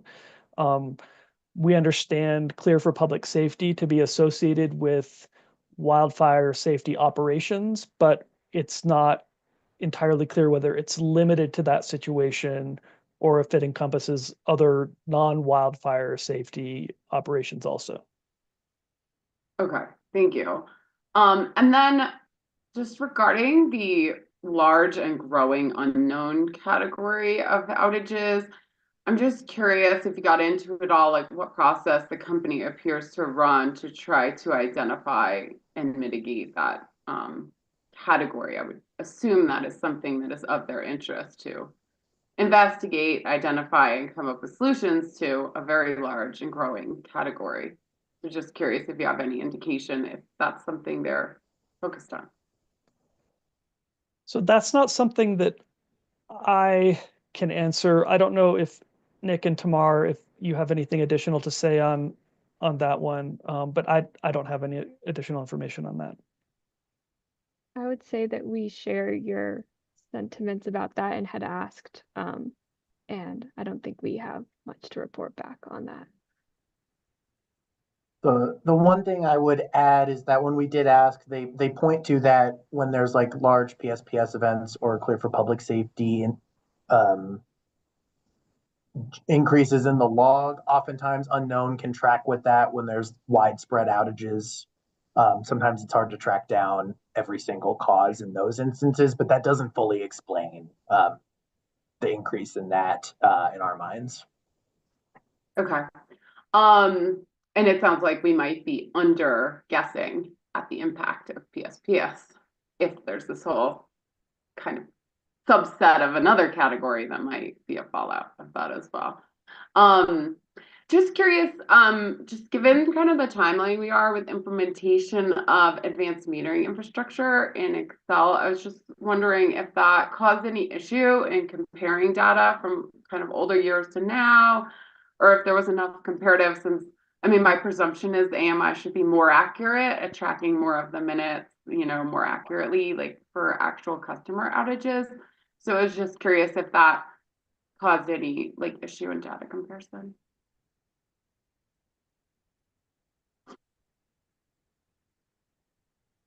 I'll once again offer Nick or Tamar to either supplement or correct my initial response, but part of the difficulty in reviewing this data is that it doesn't really provide insight at all below the feeder level. So it doesn't appear to us that anything would have changed associated with AMI, that this isn't really reflecting the granularity of AMI data, but we see that as an area that this information could really be improved if the outage log were to start incorporating that level of granularity. Okay, I think that's kind of in line with my next question. You might have already answered it. Does the company appear to be using AMI data to more swiftly identify outages, pinpoint the location and extent and cause, and then restore service? Do we have any indication? I mean, that's one of the selling points of AMI. And so I'm curious, do we have any indication that they are actually making good on this kind of benefit or promise of the technology? I don't believe that anything that we saw during this investigation would indicate they're using it in that way. That's not to say that they're not doing it, but it was not apparent in terms of the information we asked for and what they provided to us in this investigation. Ms. O'Neill? Yeah, so I would agree with what Mr. Haglund said. I think the other thing that, of course, just makes it hard is that the weather events and the wildfire system operations kind of swamped some of the things. So it's a little hard to tell the statistics of sort of what the underlying sort of normal outage response time and sort of activation was when there was sort of so much like you kind of, that's noise in the data compared to the weather event. So it's just 2024 was a particularly hard time to try to see the impacts of something like that. So which isn't to say that they aren't, just that it was very hard to kind of suss out that data and understand whether it was having any impact. I wonder if we need like an hour or two. I don't know if it's a sim or something, but I'm feeling the need to look through the whole report in detail and then sort of systematically go through and get our questions addressed. But keep going wherever you'd like to go, Commissioner Gilman. Just one more immediate, sorry for the noise, one more immediate follow-up. We got some complaints, I would say like a year and a half ago, on the inability of public service to serve certain areas, new loads in Denver. I was wondering if there's any like overlap or spatial relationship to these service issues, or if they appear to function totally independent. Or if we don't know and don't have that overlay. Yeah, I'm sorry, Commissioner. That's just not something that we looked into in this investigation. I don't have anything to add on that. Just maybe 2 or 3 for Ms. O'Neill on the billing issue. Why would the company not send a bill for several months to a customer, let alone an entire group of customers? Yeah, an excellent question. So I think there was a couple different things that are going on. So I think the most common reason is that, you know, that essentially there are some checks and balances within their own billing system. And if a bill like looks weird, it might get flagged and sort of kicked out. And so the billing system itself was trying to check to make sure that, you know, that the customers are being billed properly. And so I think the most common thing was when a new meter gets set, right, it has, you know, initial settings. And then, you know, after that first meter reading, if those initial settings had been done incorrectly, they might get some very large bill or a negative bill or something that looks weird, and the billing system will kick it out. And then they need to manually go and look at that and try to identify what the problem was and figure it out. And so for that period of time until they resolve that, a customer might not receive a bill. And that practice is not new. That's not, that was one of the questions we had is it seemed like this is the first time we'd heard about it because there was such a big increase in the number of customers that were having that experience. But that has always been the process. The billing system has already had some ability to kind of flag something to say this is a problem that needs to be addressed before a customer gets a bill. For instance, we had some billing data that the company provided that showed that at one point, a residential customer's bill suggested it should be $80 million, and it was flagged and kicked out. And that customer never got a bill for $80 million because the system flagged it and said we shouldn't be billing such. You know, that's an extreme example, but that's sort of an instance where the meter had been set wrong, and you know then the billing information was clearly incorrect, and so the customer didn't do it. And then I think again with the level of meter replacements that are going on, the changes in the billing department, the company wasn't able to sort of keep up with those manual looks at what was going on with the systems. And so they ended up with multiple months of not receiving bills. I think it was exacerbated somewhat for net metered customers with the lack of communication between production meters and AMI meters in a way that I'm still not entirely clear. But it's not only net metered customers. There was just regular customers having the same concerns of not getting bills for months on end. Anyway, so I think there's probably some other reasons, but that's essentially what's happening. The metering or the billing system is flagging it as a bill that doesn't make sense. Okay. Just 2 other questions, then I'll be done. Sorry. So remind me, as I recall, I believe the company's tariffs require them to supply bills on a monthly basis to customers. Am I right on that? And if the tariffs require that and they're not doing that in a much larger way than like previous or than is normal, what can be done about that since they might not be following their tariff? Yeah, yes, that is correct. I think there is their tariff clearly states that customers will be billed on a monthly basis. I think it's part of the question about sort of reporting and rulemaking and going forward of what we're doing. I think I'm not quite sure what to say in terms of what to be done about that. I think the commission could take some actions at the very least to have reporting around that requirement. And yeah, I'm not sure what all the other options would be. Okay. I think that's really it for now. I mean, probably more rhetorical, but is to really take a much harder look at the commission's recourse here for these issues with regard to reliability and customer service. I mean, clearly the $6 million penalty under the QSP does not appear to be enough to have avoided, cuts in behavior that are clearly detrimental to the service customers are providing. So it's not just the quantity, but the mechanisms. I think clearly one of the follow-ups here, I mean, obviously prevention is best, but yeah, we need to much better look at the incentive and disincentive structure to ensure that we have alignment, especially if we're looking at a significant uptick in company spending, that better be accompanied by improvements to service to customers. Otherwise, I don't understand how it benefits customers. Yeah, and Thank you, though. I do want to say thank you. Sorry, the chair already said that, but great job to each of you on these, and very much appreciate the information and look forward to the full report. Just one follow-up on, I'd be very interested in knowing what the O&M spending is and how much O&M spending was reduced. I don't know if you had that data, but to calibrate the QSP incentives and the other incentives in the system, we've got to understand what's going on with O&M. So do you have that data, Ms. O'Neill, or can we get it? Yeah, so we did attempt to get some of the O&M data and did not get very far. As I said, the data for 2024 in terms of the sort of Public Service Company of Colorado sort of test year equivalent data will be available, should be filed today as part of their annual report. So that will help having the 2024 data. And then the company was not able to provide us detailed O&M data sort of by function.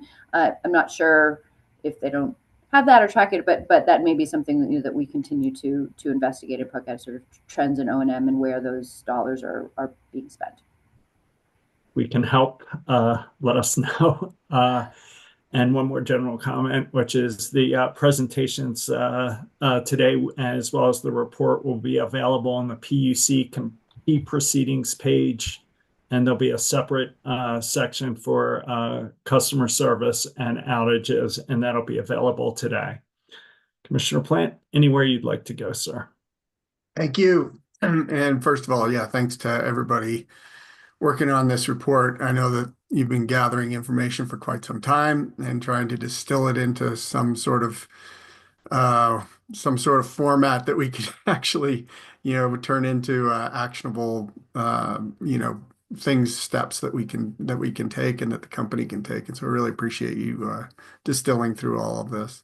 It seems to me that there's really comes down to a couple of different things. One is sort of physical problems, and one is just the communication and interface with customers. And on the physical problems, I feel like we can dive in and try and understand what's causing this and what's causing that, and try and figure out where we can make changes. But on the customer side, I think this has been a giant fail for the company.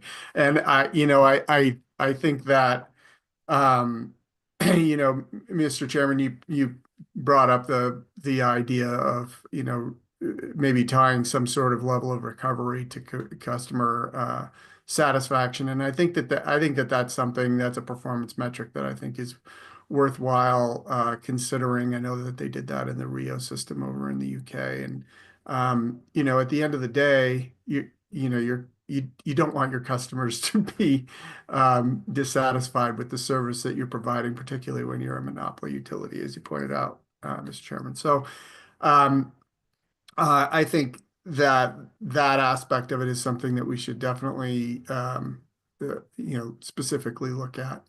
And I do have some questions around sort of some of the data. I don't know how much we want to get into it right now. I had some of the similar check for safety versus PSPS. I'm assuming that during that big wind event that caused the PSPS on the Front Range, maybe the actual wind event was PSPS, and then as they went around and were checking and re-energizing, which took a couple of days, that was maybe the check for safety. But do things change? I mean, how frequently do they attach a reason to an outage? I mean, once it's out, is that the reason? And it's out, that's the reason until it's back on again? Or is it every couple of hours, every hour? There's some sort of how does that work in terms of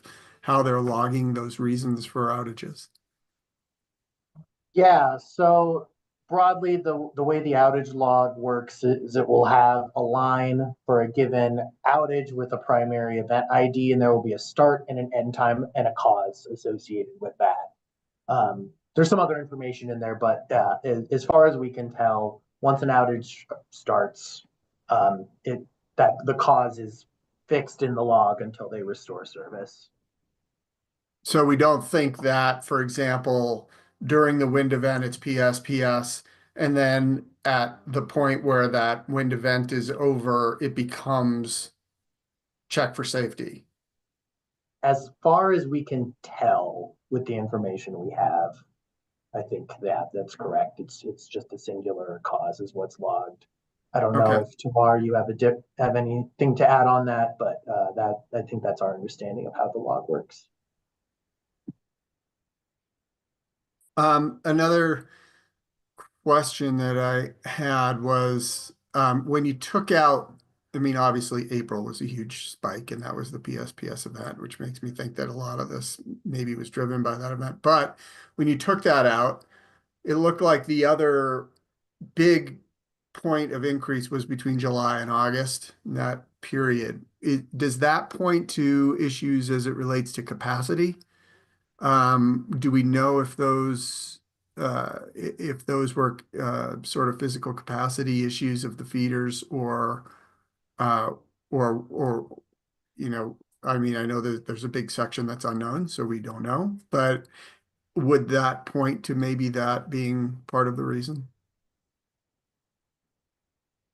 Yeah, Commissioner Plant, it's a tough to, based on the information in the outage logs themselves, it's really just difficult to draw that kind of conclusion. I don't know what, Tamara and Nick did a lot of work in terms of kind of categorizing the numerous causes that were listed into a few that were made sense at a little higher level of aggregation. And I think it would be difficult for us to sort of go through one by one and say which ones are capacity related and which aren't. So that's just not something we could tell with the outage log information. Okay. And Ms. O'Neill, on the customer bills, I was wondering, I know that when customers switch to e-billing, their e-bills sometimes go into junk. I know that's happened to me. Would that lead to people believing they're not getting a bill, and would that contribute to this data, or is this data actually no bill ever sent? Yeah, so I think it might. I don't think that's new. So I don't think that was identified as something that was particularly problematic in 2024. And then the data we have is from the company on folks that they know they didn't bill. So it's I can tell you that sort of 60% increase in the non-bills is actually people not not being billed. And we did talk to the company, but they were aware that this was a concern, just having a hard time keeping up with the volume. And then my last question just for now, on that first slide,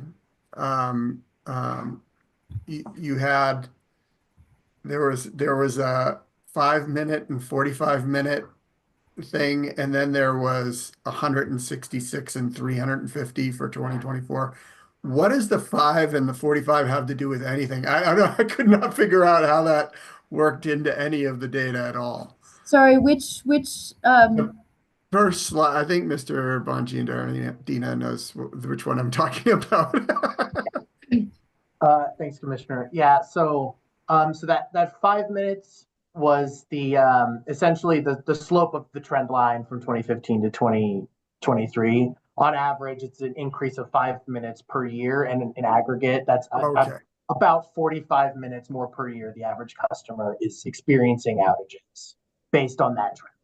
Okay, so noise above and below the trend line, that is just a slope. Okay, all right, that makes more sense to me. Thank you. I didn't quite understand where that data was coming from. Appreciate all your work on this. Look forward to digging in deeper. Giant fail seems right. Dropping a third of the calls, can't answering until 8 minutes when the standard's under a minute. Jeez, doesn't inspire confidence in $20 billion of capital they want to spend. Well, with that, I just want to thank you guys again for all the work and the in-depth professional analysis. Greatly appreciated. And one way or another, we're going to see you back in front of us with more questions and next steps.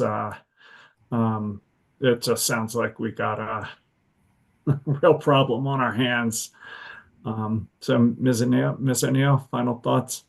No, I guess that's final thoughts. So with that note, Chairman, staff can plan to follow up with each of you and sort of chart a way forward, maybe bring it back to a CWM and talk about next steps, whether it's rulemaking or CIM or sort of where we go with that, but we will follow up with you all.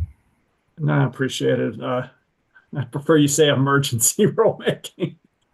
I can say emergency rulemaking. I mean, on that point, I do think that again, dropping 100,000 calls of people not being able to get through at all is really a serious safety concern, right? And obviously, that's if you identify as an emergency call, you can potentially get through to people, but it does. That was one of the most alarming things to us. I think was hundreds of thousands of customers not being able to get contact their public. They can't figure out how to answer the phone.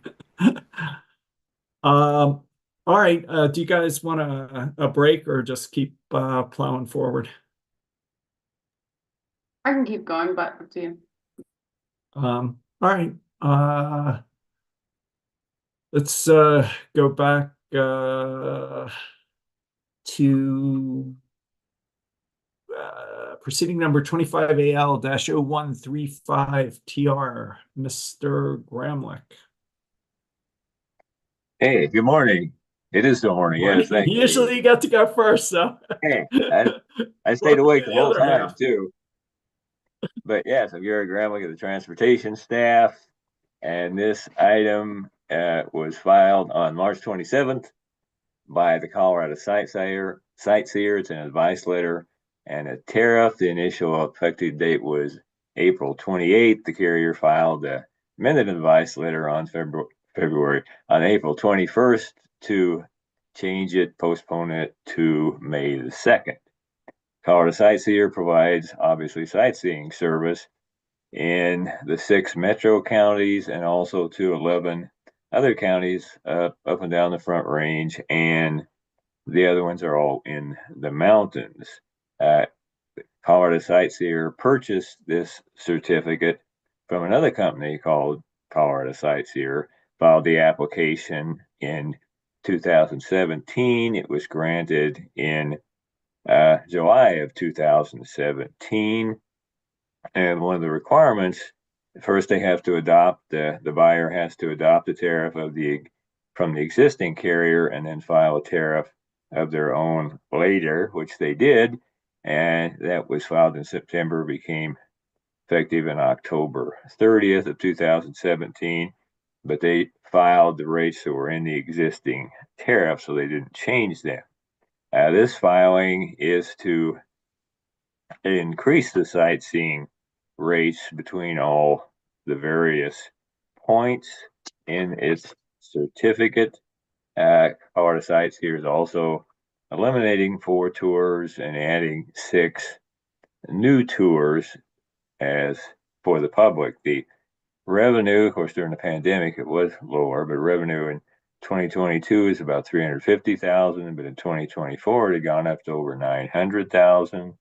Expenses increased from 311,000 to over 889,000. The passengers also significantly increased, and they increased their vehicles from 3 in 2022 to 6 in 2024. As stated, the financial information was the cause of the initial postponement just to complete that.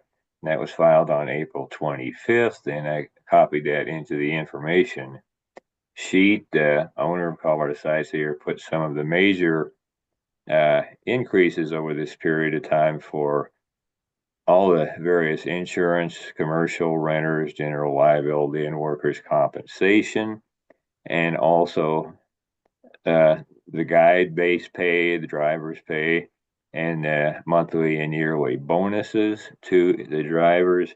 And they're all, as far as I can tell, they're all contract. They're not employees.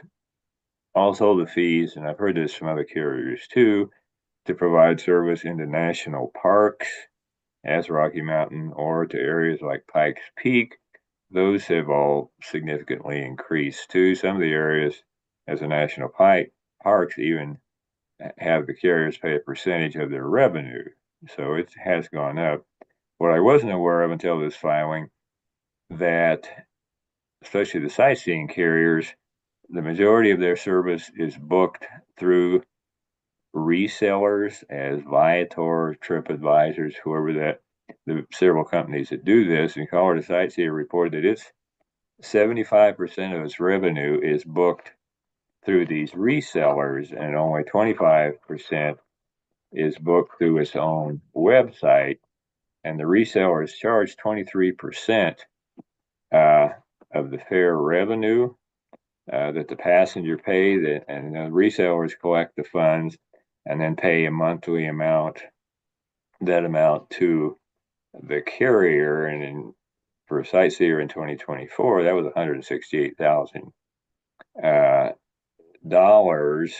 So it's a fairly large amount. And I did compare Colorado Sightseers' proposed fares to the existing fares of 3 other carriers in the metro area. 2 of them were very similar. One of them, carriers, was lower than what Colorado Sightseers is proposing. But I say there are increases, but I don't know how exactly how paying a reseller 23% of the fare, how that relates into how we as a commission could review that in terms of the cost of the operations for the other carriers that don't, the other customers that just bill it through the website. But that's something we'll have to, as technology has changed and customer buying habits have changed, so we may have to review that sometime. But I can provide some more information if you want any, or I have a recommendation. Now, why don't you jump, given we're an hour and a half in, why don't you jump to I your know, yes. recommendation? So please. I bet so. That would be the allowed, because it is a service people choose to partake of. It's not something they're really may have to use as taxi service or shuttle service sometimes. But the recommendation would be to allow the proposed fares to become effective operational on the changed effective date of May 2nd, which is Friday. Commissioner Gilman. Thanks, Mr. Gramlich. I agree. Commissioner Plant. I also agree. As do I. Thank you, Mr. Gramlich. Thanks. Proceeding number 25A-0154CP-TA. Mr. Foreman, Ms. Condra. Good morning, Commissioners. Wyatt Foreman of your Commission Council. For decision today is whether to grant the amended application for temporary authority to operate as a common carrier filed by Shuttle Red Rocks LLC on April 9th, 2025, and whether to grant or acknowledge the joint intervention and request for hearing filed by Mountain Star Transportation LLC and Epic Charter LLC on April 15th, 2025. Applicant Shuttle Red Rocks initially filed its application for temporary authority on April 3rd and subsequently filed the amended application clarifying the proposed geographic area of authority. Applicant requests temporary authority for 180 days to operate as a common carrier to transport passengers in call and demand shuttle service between Red Rocks Amphitheater on one hand, and on the other hand, the following locations in Denver, Colorado: 29th Street and Larimer Street, 14th Street and California Street, 19th Street and Wynkoop, and West 30th Avenue and Tejon Street. Shuttle Red Rocks states its service is needed due to the rising attendance at Red Rocks, in addition to surge pricing charged by Uber. The company also submitted public support letters in favor of additional shuttle bus service to Red Rocks from downtown Denver. The application was properly noticed on April 14th, and on April 15th, a timely notice of intervention of right, or in the alternative, motion for permissive intervention and request for hearing was filed by Mountain Star Transportation LLC, doing business at as Red Rock Shuttle, and Epic Charter LLC. The joint interveners state they have authority to provide shuttle, sightseeing, and/or scheduled service between Denver County and Red Rocks. The interveners assert that they are not close to operating at full capacity, and also assert that they operate from 4 pickup locations in Denver County, which are the same locations as requested by applicant. Interveners further state that they would be harmed by diversion of their passengers and revenue if the application is granted. This would also cause confusion for the public when multiple companies pick up from the same location for the same events. Shuttle Red Rocks then filed a response to the intervention in which it states it seeks to enhance public access to Red Rocks by offering 3 daytime shared ride departures Thursday through Sunday for hikers and tourists, and supplemental evening concert shuttles. It further states that the volume of Red Rocks visitors combined with the interveners operating below capacity evidences significant unmet demand. The interveners and applicant each submitted additional filings emphasizing the differences and similarities in their services and contesting the issue of unmet demand in the proposed service area. I can pause for a discussion or just continue to the recommendation here. Yeah, you can go to your recommendation. Yeah. I struggle with this whole thing, but go ahead. I understand. Council and staff recommend acknowledging the joint intervention of right, denying the request for hearing, and denying the application for temporary authority here. The joint interveners hold CPCNs in geographic areas that overlap with the areas at issue in the applicant's proposed temporary authority application, and they thus have a legally protected right that may be affected by the proceeding, as is required by the intervention of right standards in Commission Rules 1401B and F. Further, CRS Section 40-10.1-204 subsection 1 and Commission Rule 6204 require an applicant to establish that there is an immediate and urgent need for the proposed service and that there is no such service capable of meeting that need. Section 204 subsection 1 necessarily sets forth an abbreviated process for adjudicating an application for temporary authority, which allows the Commission to grant such authority at its discretion and without hearings or other proceedings. Here, the Commission can resolve the merits of the temporary authority without the need for a hearing. And regarding the application, considering there is a common carrier service available within the geographic area, and that Council and staff believe the application does not demonstrate an immediate and urgent need for the service, we recommend denying the application. However, this denial in this proceeding does not create a presumption regarding the merits of the application for permanent authority, which was also filed on April 3rd, 2025, and is currently pending adjudication. So I'll stop here for a vote on the application. I hate playing this role restricting competition, but Commissioner Gilman. Yes, I agree, but I understand it. It's more of a legislative matter in terms of the role that we serve here and the parameters. So perhaps this is something we can look at coming up. But for the time being, I agree with your recommendation, Mr. Foreman. Commissioner Plant, I also agree. as do I. Thank you. Despite the pissing and moaning. Noted. Thank you.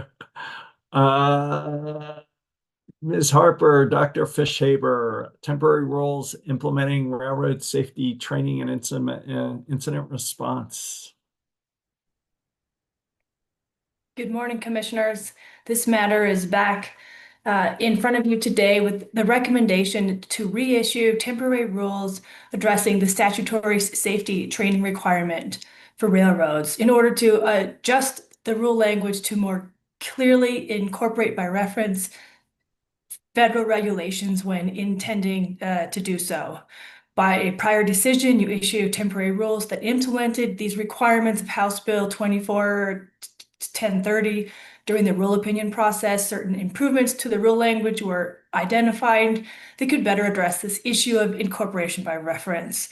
These reissued rules are not intended to make any substantive changes to the initial temporary rules, but rather to make these targeted adjustments for clarification. These temporary rules will supersede the current temporary rules and will eventually be superseded by the rules being considered in the full rulemaking in proceeding number 25R0152R. So with that, pause for any questions and your vote whether to adopt these temporary rules. Commissioner Goman. Yes, I would vote to approve the temporary rule. Thanks, Ms. Harper. Commissioner Plant. I would vote to approve the rules as well. As would I, and that can be an ABC decision adopting temporary rules. So thanks to both of you. Proceeding number 25M-0024T, Mr. Cameron, Mr. Wallace, Incarcerated People's Communication Services. Morning, commissioners. Oops, there we go. I'm Royal Cameron from Commission Staff's IPCS program. The item before you today is the draft of an annual report required by Title 17, Article 42, Section 103 of the Colorado Revised Statutes. This directs the Commission to create and publicly publish an Incarcerated People's Communication Services annual report each year. This is the third edition of this report on Commission oversight of Colorado communications services providers. This report provides an overview of the statutory tasks and requirements for the program, which consist of the results from quarterly reporting from all providers, an overview of the informal complaints submitted to the Commission by the public, and a summary of the program's biannual testing. The aggregate results of quarterly reporting show a high overall adherence of providers to IPCS rate caps as prescribed by the FCC.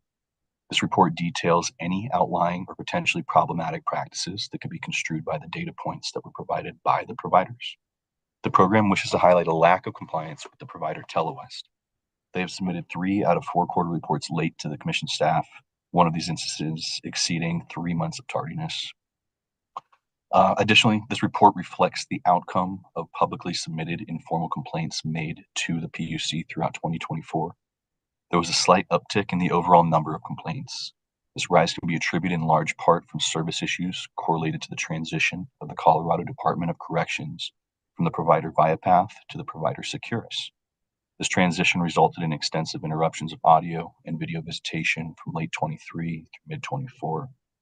Additionally, there were many complaints referring to interruptions of service near the end of 24, correlated to provider attempts to comply with FCC rule and rate changes. This report also delivers the results of biannual testing conducted on 35 facilities. There were several instances relating to call quality and call connection, and this report makes note of specific instances of potential violation of statute. The IPCS program experienced several changes throughout 2024. Federal level, the Martha Wright Reed Just and Reasonable Communications Act extended the FCC's ability to make rate and ancillary charge caps on intrastate incarcerated people's communication services. New rates were established, and a timeline for adherence to these rates is set in place to culminate in 2026. At the statutory level, the program promulgated rules during Rulemaking 24R0184T. This rulemaking codified and established recourse for non-compliant providers and also defined and clarified terminology that caused confusion between Commission staff and providers.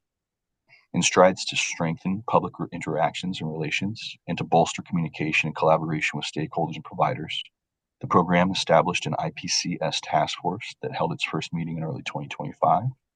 And moving into 2025, some key program objectives include the finalization of an IPCS poster for all facilities. This will point consumers in the direction of the PUC to make informed complaints. We'll begin requiring providers to adhere to newly established quarterly reporting data points as set forth by the rulemaking. We will institute the new submission protocol for provider reporting. We see the potential for a rulemaking to require providers to potentially be required to submit outage reporting to the PUC.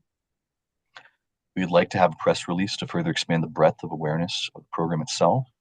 And most importantly, we'll continue to observe both statutory and federal regulatory efforts while adhering to rate change timelines as the key dates arrive. Overall, 2024 actualized the IPCS program's efforts to get better reporting, to get better efforts in rate adherence. The rise in overall complaints also suggests a potential greater awareness of the program at large. All of this signifies great progress to better serve the community. While statute does not require that the Commission provide this report to the legislature, today we do ask for your votes to send the revised draft of the 2024 IPCS annual report before the legislation in an effort to adhere to the overarching goal of this program, which is creating more transparency for its public consumers, to create accountability for the providers of incarcerated people's communication services. Happy to answer any questions you might have.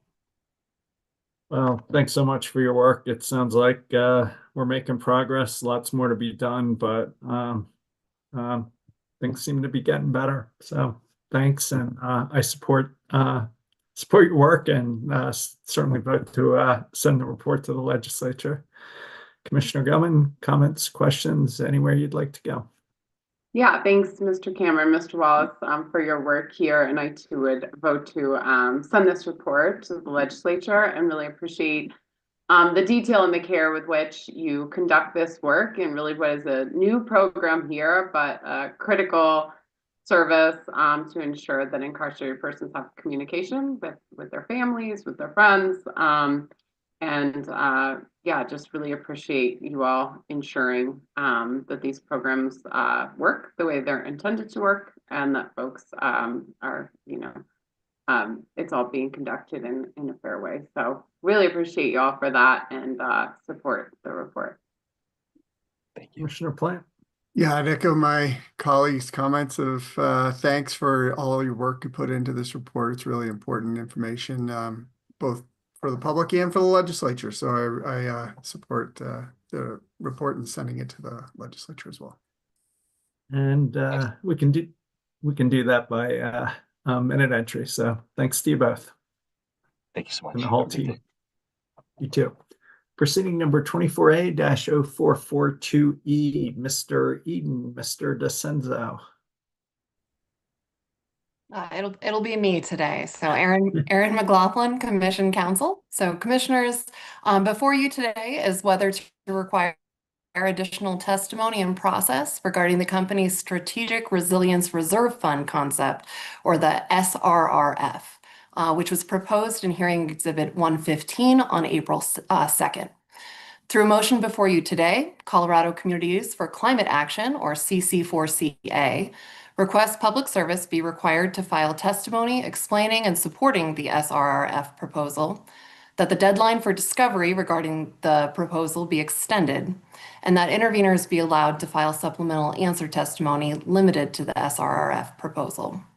By way of brief background, hearing exhibit 115 provides an overview of the SRF proposal in a few pages bulleted as discussion points.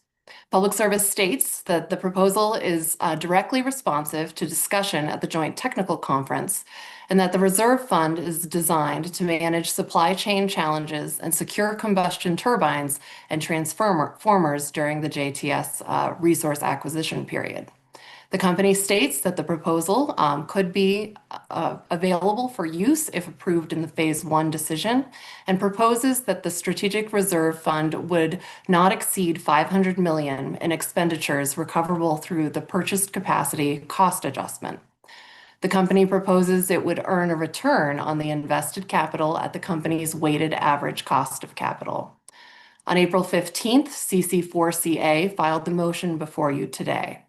In conferral statements, it states that most parties support, do not oppose, or take no position to the motion, with the exception of the company that opposes the motion and Colorado Independent Energy Association that supports the additional testimony and process, but opposes the limited timelines available. CC4CA states that good cause exists for the additional testimony and process, including that Exhibit 115 was filed only 16 days before answer testimony on April 18th. Public Service's response requests that the motion be denied, claiming that processes proposed are inefficient and unnecessary, and that CC4CA fails to demonstrate that existing procedural processes are insufficient, noting that some parties have already responded in answer testimony to the proposal and that parties will also have the ability to respond in cross-answer testimony and again through cross-examination at hearing. Alternatively, if the commission finds that additional supplemental direct testimony is necessary, the company asks that instead of separate answer deadlines, parties are permitted to file answer to the proposal by the cross-answer testimony deadline of May 23rd, and that discovery be limited to 10 questions. And it also notes that it would reserve its rights to seek pre-filed rebuttal testimony either in writing or at hearing. Public Service maintains that the SRF issue is narrow, targeted, and proposed directly in response to the March 13th technical conference. As Public Service noted, some parties did address the SRF proposal in answer testimony, including CC4CA, UCA, Pueblo, and staff. Concerns raised by these parties regarding the proposal include questions on how the proposal will impact the speed of procurement and that it could be bias the Phase 2 competitive solicitation. Staff and CC4CA include alternative considerations given these and other initial concerns raised in their testimony. Unless there are questions, advisors and counsel do have 2 procedural options that we can provide for your discussion. Yeah, why don't you jump to that? So under both approaches that we'd recommend, we do recommend granting in part the requested motion, balancing the remaining schedule in a way that still moves the commission towards its already scheduled hearing in June. Under the first option, given that the company has indicated that this testimony would not include much more than what it had in hearing exhibit 115, the commission could deny the request for further supplemental direct. However, we do recommend that the commission agree with CC4CA that interveners, be allowed additional time to conduct discovery in preparation for the remaining testimony filings and to prepare for hearing. Discovery would be limited to the SRRF proposal, which the company itself characterizes as narrow and targeted. As part of this option, the commission would maintain current timelines, but expressly allow interveners to respond to the company's direct case regarding the SRRF concurrent with their cross-answer testimony. Alternatively, as a second option, while we would continue to recommend the commission allow discovery on the limited issue of the SRRF, if the commission decides more information from the company on the proposal is helpful sooner than later, the commission could allow for targeted supplemental direct from the company within that 7-day timeline. And we think that would be by May 9th in order for us to get an order out. The commissioners today can discuss if you think that additional testimony will be useful, including any specifics regarding the proposal you'd expect would be addressed in that direct testimony. And we would also recommend that the commission make explicit that parties can respond to the company's proposal again at that cross-answer testimony deadline. With that, we think both of these options balance the remaining schedule and filing representations to date.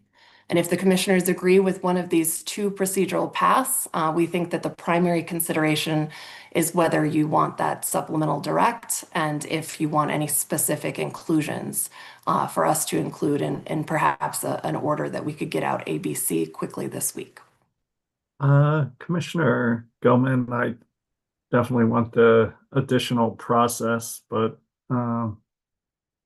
probably supplemental direct, but curious to hear where you're coming from.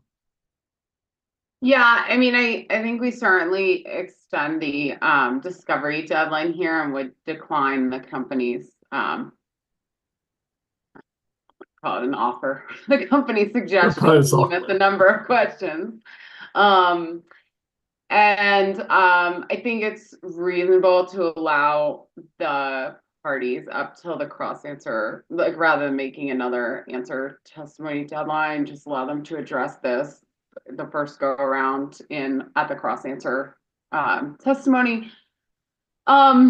Yeah, I went back and forth on supplemental direct. I think we're in a tough spot here given the timeline with which the company chose to do this and really the concise nature of the exhibit that they supported the concept with.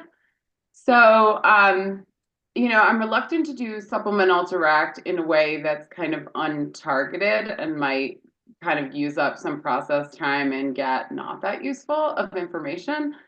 So I would suggest perhaps we look specifically to staff and CC4CA's existing kind of comments on the concept to address the main issues that they've brought up, and I'd be happy to list those in more detail if that's helpful, in a concise way, so that we can ensure that the company's supplemental direct can actually get us started on the right track of addressing some of these main issues, rather than potentially lengthening a timeline. As the company indicates in their response to this, they may not be prepared to offer much substantive. So I think it would be important if we go the supplemental route to direct them to the sort of information that would be responsive to a lot of staff and CC4CA's concerns at the onset in that supplemental direct testimony. So I'll stop there, but let me know. I'd be happy to list some of those concepts that have been brought up that I think would be beneficial to have addressed in the supplemental direct. Let's hear from Commissioner Plant, and then we'll reach back to council. Yeah, I was kind of in the same place. So I think what we're talking about is kind of option 2, but specifying that the supplemental direct would address the issues that are specifically brought up by staff and CC4CA, and then have the extended discovery period, and then cross answer from the parties. Is that right, Commissioner Gilman? I think that's what you were proposing. Sorry. Yeah, supplemental direct, extend discovery with no limit on the number of questions, and allow answer testimony specific to this topic as part of cross answer. Yeah, I support that. I guess, Ms. McLaughlin, is that enough guidance? Can you just take the concerns out of the staff and CC4 filings and craft an ABC order, or do you need Commissioner Gilman to list them? I listed some initially, so I believe that those were, the concerns that we've seen as we're going through answer testimony, but it might be helpful, excuse me, if Commissioner Gilman has specific points she'd like to raise. If we could hear those today, then I think we can prepare an ABC order if you agree with her points to include. I'll try to go quick in the basic areas, and then Ms. McLaughlin, happy to send you the verbiage. Staff points to concerns about if the SRF would actually speed up procurement, given that it might not have an impact on the actual manufacturing time. They also have a concern that many high voltage transformers are application specific, so it's not entirely clear how this pre-investment would enable them to be used if they have to be specifically purpose built for something that's not necessarily identified.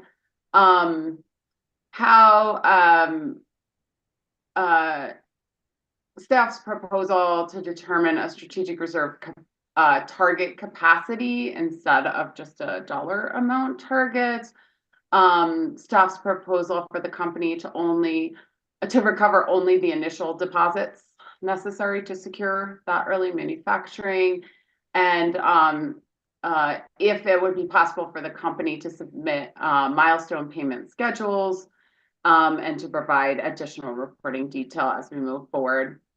With regard to CC4CA, CC4CA had a concern that the reserve fund could bias phase 2 competitive solicitations in several ways by uniquely reducing the cost and risk for the company versus other bidders, potentially signaling to IPPs a preference for company-owned projects and the like. Also, CC4CA's assertion that the company's proposal to split any profits from the sale of unused CTs would be split 50-50 with customers, despite the capital being supplied exclusively by ratepayers. And then CC4CA's suggestion that assets funded by the Strategic Reserve Fund, the amount added to rate base should be reduced because the reserve fund puts ratepayers in a position of acting as investors in resources that would bid into an open solicitation. So sorry for the quick, but I'll send you this list to make sure you have it if my colleagues agree. Works for me, Commissioner Plant. Yep. And that can be in ABC order, both granting and denying the motion in part from CC4C. So thanks, Ms. McLaughlin. Mr. Davis, proceeding number 25AL-0146E, Public Service Company, TCA. Good morning, Commissioners. I'm Ron Davis of the Commission's advisory staff. On April 1st, Public Service Company of Colorado filed the tariff sheets for its transmission cost adjustment, setting forth the rates to be billed to customers starting May 2nd. The filing is intended to true up collections with spending associated with distribution system-related activities investments from the effective date of Senate Bill 24-218 through December 31st of last year. Public Service provides with the advice letter a description of the qualifying distribution costs subject to TCA recovery in the actual revenue requirement for 2024, including actual capital additions by month from May through December. The company further states that the revenue requirement for this true-up complies with the applicable statutory cap, which is a 0.5% retail impact cap on an annualized basis, or about $17 million.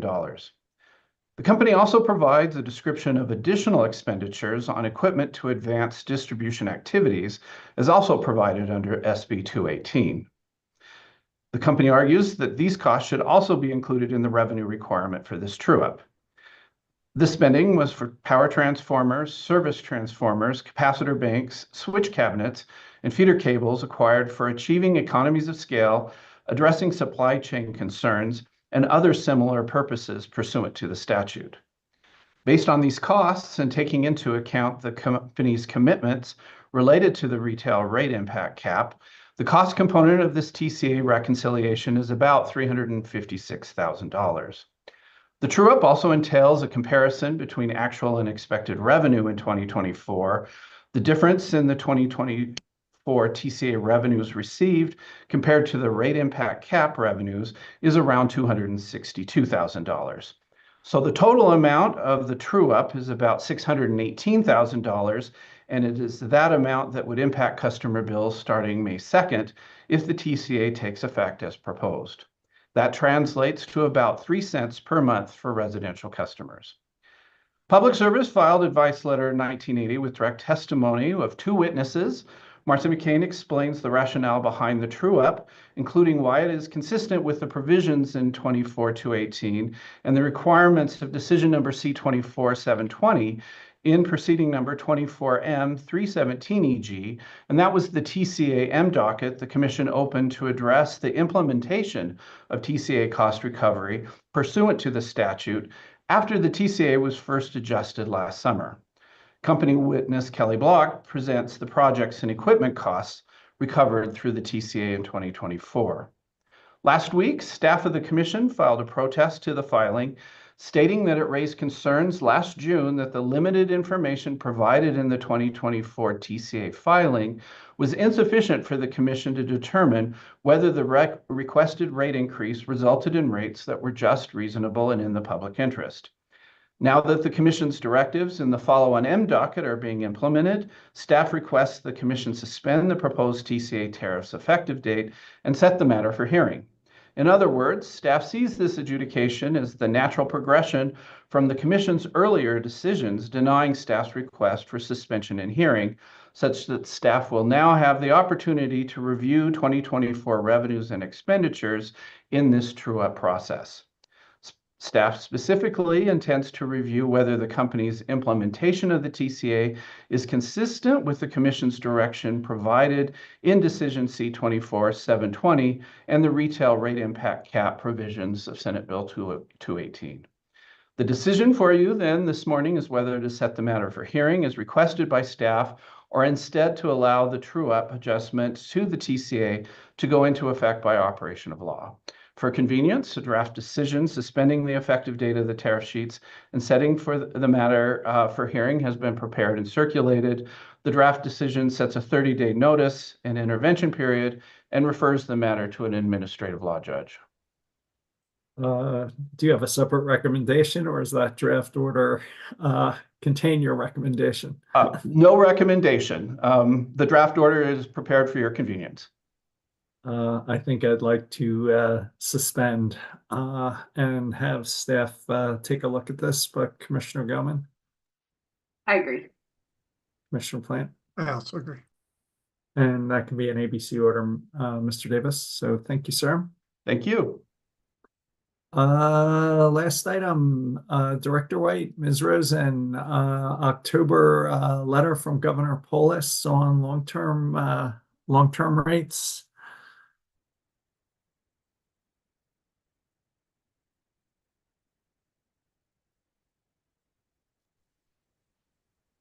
Good morning, commissioners. Sorry for the delay there. I'm not used to being on camera for these meetings. I had to find the buttons. All right. Welcome. Thank you. Well, today's presentation is primarily one you're going to hear from your research and emerging issues team, but I just wanted to give a quick intro to that to sort of set the stage, and then I will quickly turn it over to Ms. Rosen and Ms. Mulvaney to walk you through this deck. So just as a reminder, this is the second presentation the Commission will receive following the Public Utilities Commission receipt of a letter from Governor Polis in October of 2024. And as the Commission will recall, this letter called for an all-of-government approach to ensuring that Colorado maximizes the system-wide benefits of beneficial electrification, particularly where it can reduce utility costs and customer rates. Much of the letter focused on how the state can handle large new loads, particularly when it comes to siting of those loads. The governor's letter set forth a number of questions for the PUC and our state colleagues to consider. Your research and emerging issues team has been taking this work in pieces and sharing updates with you as they go, and that is in fact the purpose of today's presentation. But in November, you received sort of the first volley of work on this, which included slides on Excel's forecast on retail load growth, along with a look at possible rate impact. Today's presentation advances and expands on this work with additional forecast scenarios, along with comparison data from California. The REI team plans to be back in June with more information, along with a request to open an M docket, so we can seek stakeholder and agency input on this work before preparing a final deliverable in August. And with that, I will turn it over to the REI team. Thank you. Thank you, Director White.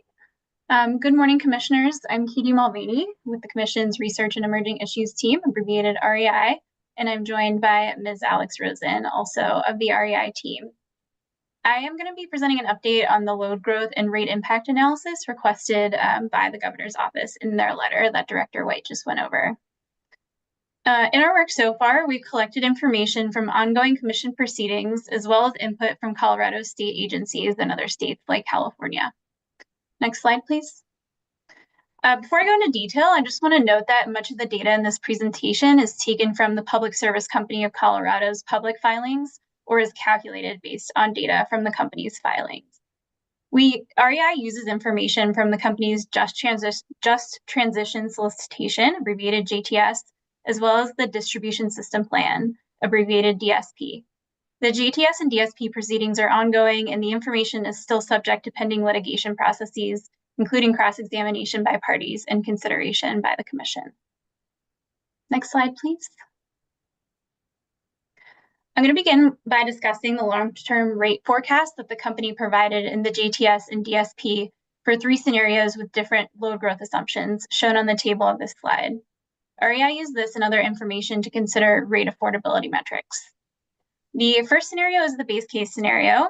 It includes load growth from electric vehicles, beneficial electrification associated with the Clean Heat Plan, large loads, and oil and gas electrification.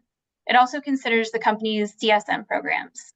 Total system energy compound annual growth rate, which we abbreviate CAGR, is 7% per year from 2023 to 2031.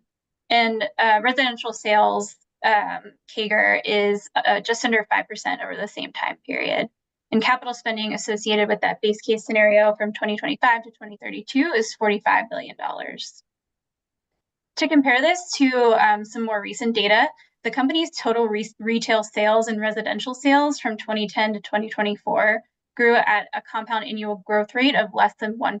So the base case represents quite a significantly higher growth rate. The second scenario is the low load growth scenario.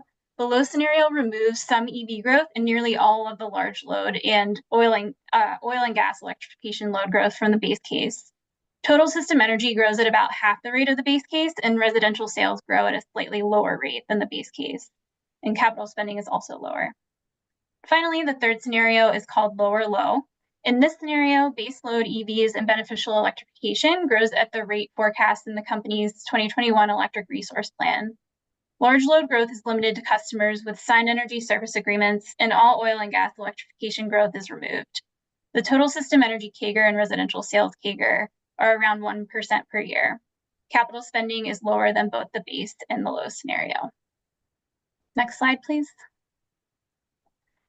The charts on this slide are just a visual representation of what I went over in the table on the previous slide, and it's showing the breakdown of load forecast by customer class. So you can see the transmission level commercial and industrial class shown in gray is a driver of load growth in the base scenario. And this is the large loads forecast by the company. In all of the scenarios, growth is clearly significantly higher than the historic load shown in green. Next slide, please. I'll now present on the residential rate forecast associated with the company's base low and lower low scenarios. And I'm also going to discuss the results of a calculation performed by REI. So the chart on this slide is showing 3 residential rate scenarios developed by the company, and they're corresponding to the load growth scenarios I covered on the previous slide. This chart is also showing a gray line, and that's representing residential rates that grow with inflation of 2.5% per year, and we use this as an affordability metric. Growth with inflation is a common affordability metric, and in fact, it's being used in proposed affordability legislation in California, SB 254, that was introduced in the current session. REI is going to be exploring other affordability metrics as we continue this work through June. And I'll also note that the company uses rates growing at 2.5% annual inflation as a point of comparison in the long-term rate forecast they submitted in the GTS and DSP. So moving over to those long-term rate forecasts, the residential rates associated with the company's base case is shown in red on this slide, the low case is in blue, and the lower low case is in green. Despite lower levels of capital spending in the low and lower low scenarios, rates are higher compared to the base case. And that's because the base case has significantly larger load growth, and so costs are spread over higher sales, resulting in lower rates. So if electric sales increase in line with the base case and the company's spending aligns with the capital spending forecast of the base case, rates could rise about 20% 2024 to 2027, and around 2038, rates will be aligned with inflation. The slide also shows the results of a calculation performed by REI, represented by the yellow line. REI used the base case capital spending with lower low sales forecasts for those yellow line rates. The calculation represents a scenario where the company's capital spending is aligned with a high load growth rate, but the electric sales never materialize. By 2044, rates in this case could be double the value of rates growing at inflation. that's all I have, and I'll pass off to Ms. Alex Rosen.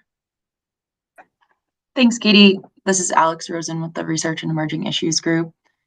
So along with looking at the rate impacts of these different sales growth scenarios, we've also begun to look at different factors that impact rates, including disciplined capital management as directed by the governor's letter. And as a part of this analysis, we used PSCo's rate models to identify the capital spending required to keep residential electric rates growing at that 2.5% average inflation rate by subtracting capital each year in the models. And we allocated that capital evenly across spending categories for everything besides generation to create a general capital reduction category. And this chart shows what this analysis looked like for PSCo's base case. So you can see each year we took out the capital required for those residential rates to go down to the inflation rate of 2.5%. And the rest of the results are shown here. So here we're showing the total capital spending reduction needed from 2025 through 2030 for each case, including our calculated case to limit residential rate growth to inflation. We show the total capital spending and then the revised capital spending and the difference that we're showing. So we found that PSCo's base case required an 11% capital spending reduction. The low load case required 31% reduction. The lower load case required a 47% reduction. And our calculated case, where base case capital is spent with low load growth, required a 63% capital spending decrease to limit residential rate growth to inflation. And then to just put this into broader context, we went back to look again at California's recent utility rate increases in more detail to compare to what we're seeing forecasted in Colorado. And we focused on digging into PG&E's residential rates as it's the largest utility in California. And so when we looked at PG&E's rate base, we found that it began to increase at a higher rate beginning around 2011. Which is around the same time when residential electric rates also began to increase more quickly. So we compared this rate-based trend to what we're seeing being forecasted for PSCo.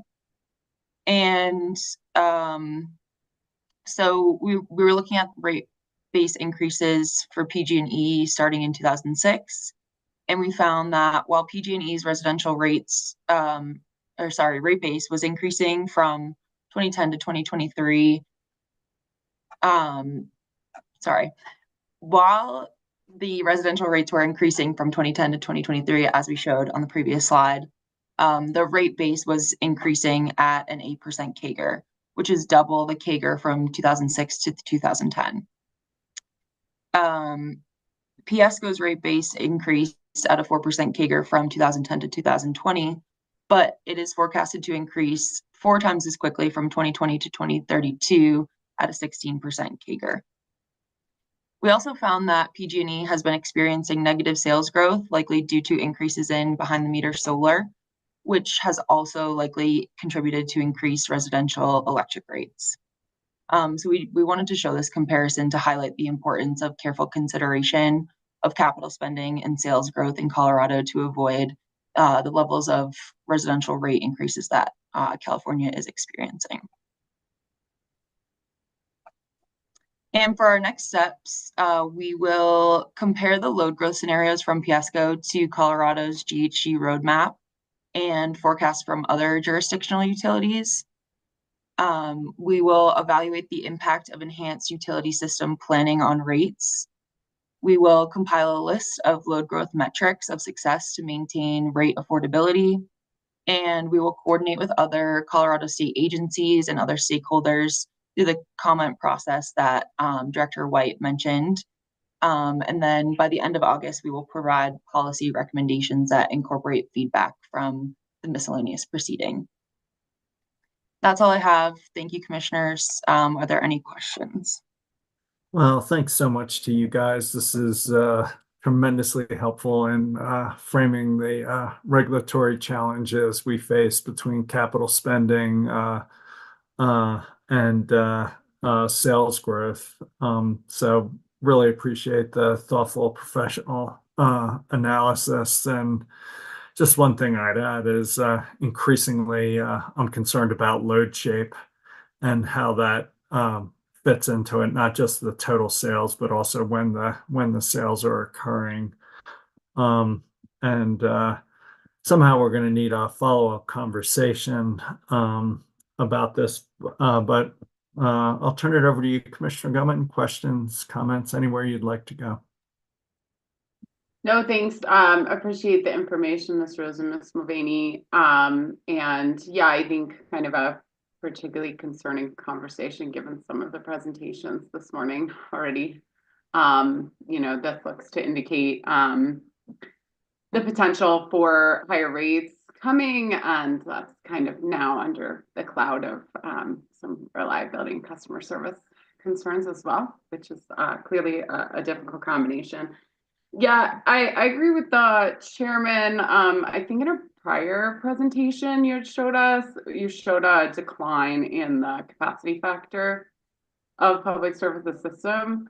And I think that will be of increasing concern, right? I mean, as your chart showed, if you pay for all the capacity and the sales don't show up, that presents a very troubling, I think, as you look at a doubling of potential rates. And so, looking at the capacity factor as kind of the relationship between the capacity we're paying to build out and the actual sales and load showing up there. I think that's something we'll have to continue to focus on in this work, and especially if we see that trend going in the wrong direction. There are so many tools available to avoid that from happening. And I think we'll have to really focus on how we can avoid that from happening and place the proper incentives or disincentives to ensure we can move in the right direction there to apply lower rate pressure. The other thing I think that's fairly obvious that we'll have to probably have further discussion on and continue to discuss is just how rate-based regulation is working here in Colorado, just to be frank. We can sit here all day and wonder why capital spending is going up a lot, and every single one of us knows the answer to that question.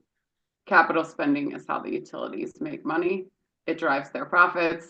And so all things equal, they would like to increase capital spending. The problem is if the capital spending does not result in better value for the ratepayers and better service for the ratepayers and quicker energization for the ratepayers, then we have a real problem. And so, I think we need to take a long, hard look. And this is an issue we're seeing, honestly, across utilities. The increase in capital spending is dramatic, and at least what they're expressing to investors is for that to continue, which will place an incredible amount of pressure on rates for Colorado consumers. And so I think that is a natural consequence of the way the regulation currently works. So I think we need to take a very long, hard look, and if we can institute more discipline, including through better use of performance-based regulation to ensure we're really placing the proper incentives on performance of the utility and not just on spending capital.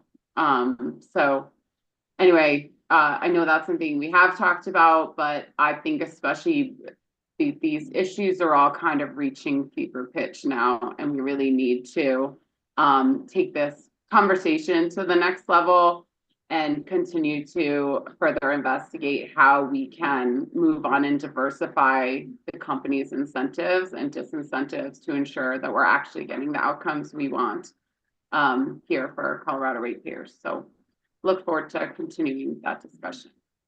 Yeah, I just echo your comment that it's, if the company is making decisions based on its own financial self-interest instead of the public interest, we got a real regulatory problem.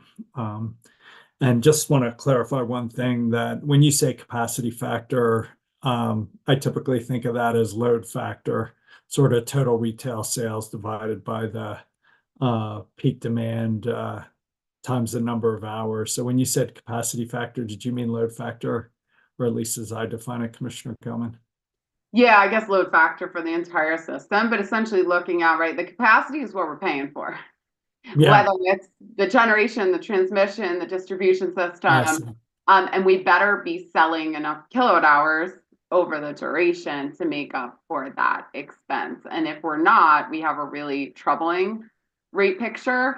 And that comes down to load shape. It also comes down to, is the forecasting really accurate? You know, are we building out for loads that really exist and are showing up and are staying?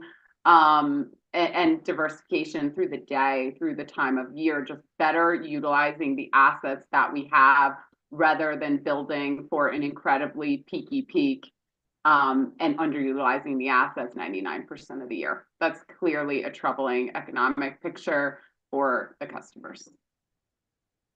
Wow, the California stuff is terrifying with average residential rates 45 cents a kilowatt hour. Commissioner Plant, anywhere you'd like to go? Questions, comments? Yeah, I appreciate it. And thanks for this report and the research that you've done. And I agree with all my colleagues' comments that, particularly as they're talking about, this idea of peakiness of the system and the inefficiency that provides for the customer service. And that inefficiency is really reflected in rates. And, one of the things that I was sort of that sort of hit me was if you go back to the graph of I think is this it? Yeah, I think this is it. This is really it's looking at the rate impact.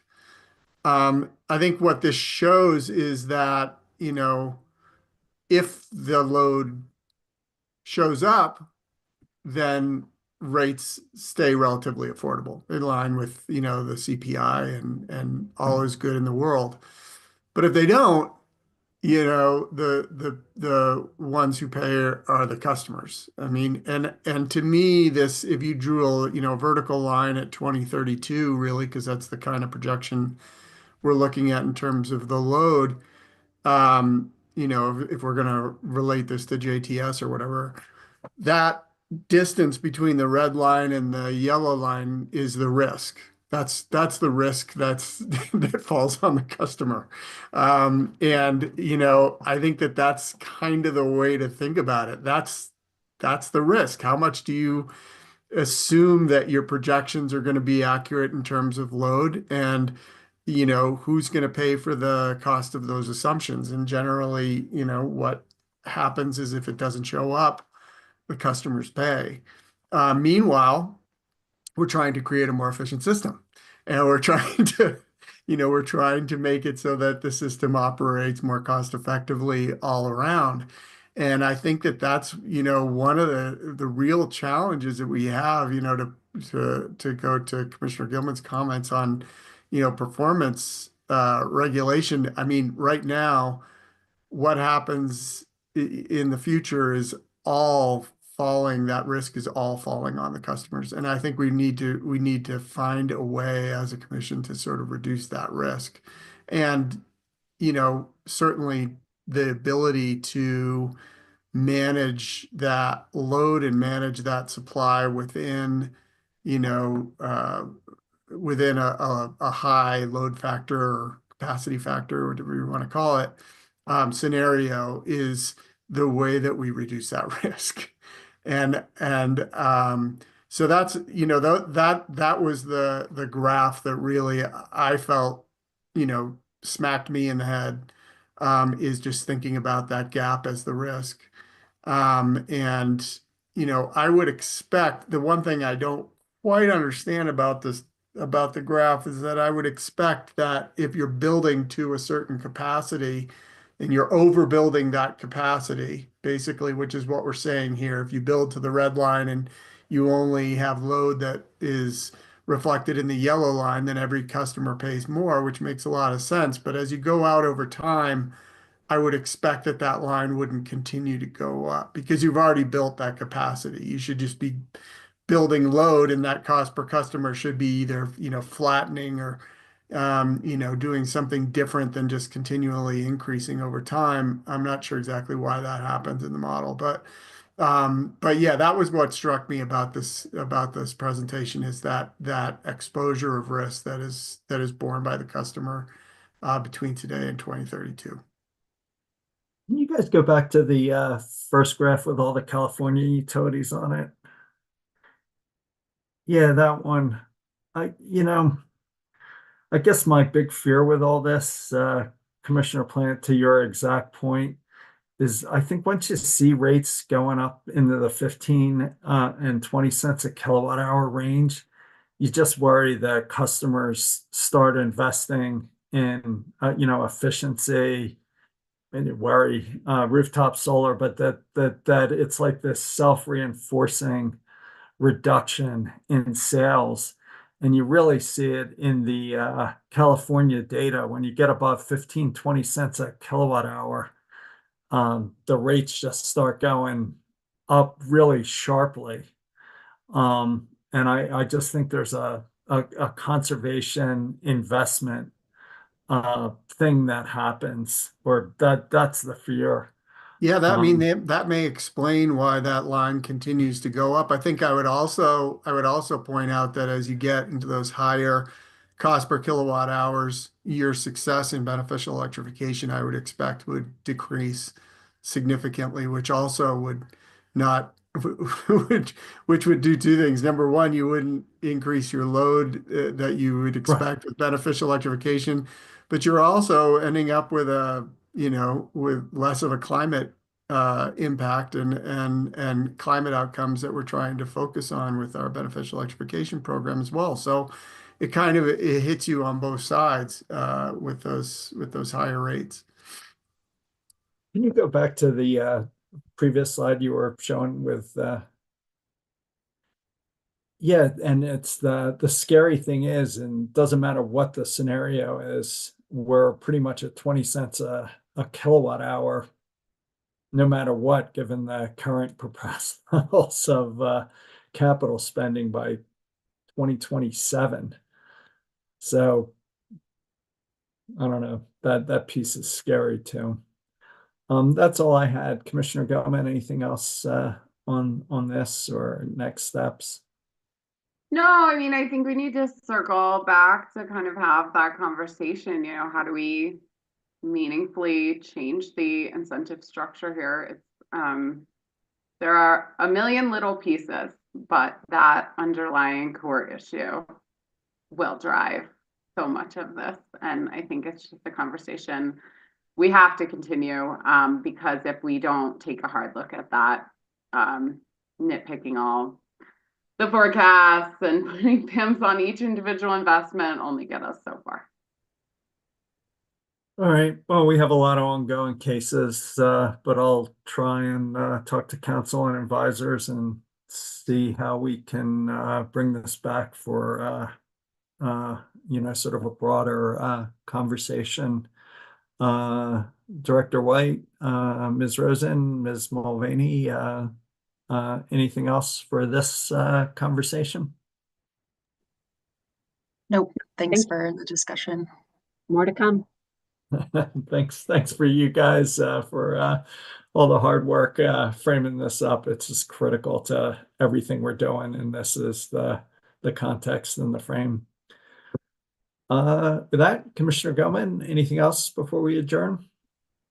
Just wanted to remind folks of our public comment hearing tomorrow night, afternoon, night, 4 to 6 tomorrow in Hayden on the Public Service Company Just Transition Solicitation.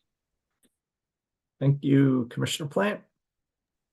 We will be much more entertaining than the Denver Nuggets game. So come see us. Oh, I don't know. That's not true. That's not true at all. I just thought I'd throw it out there.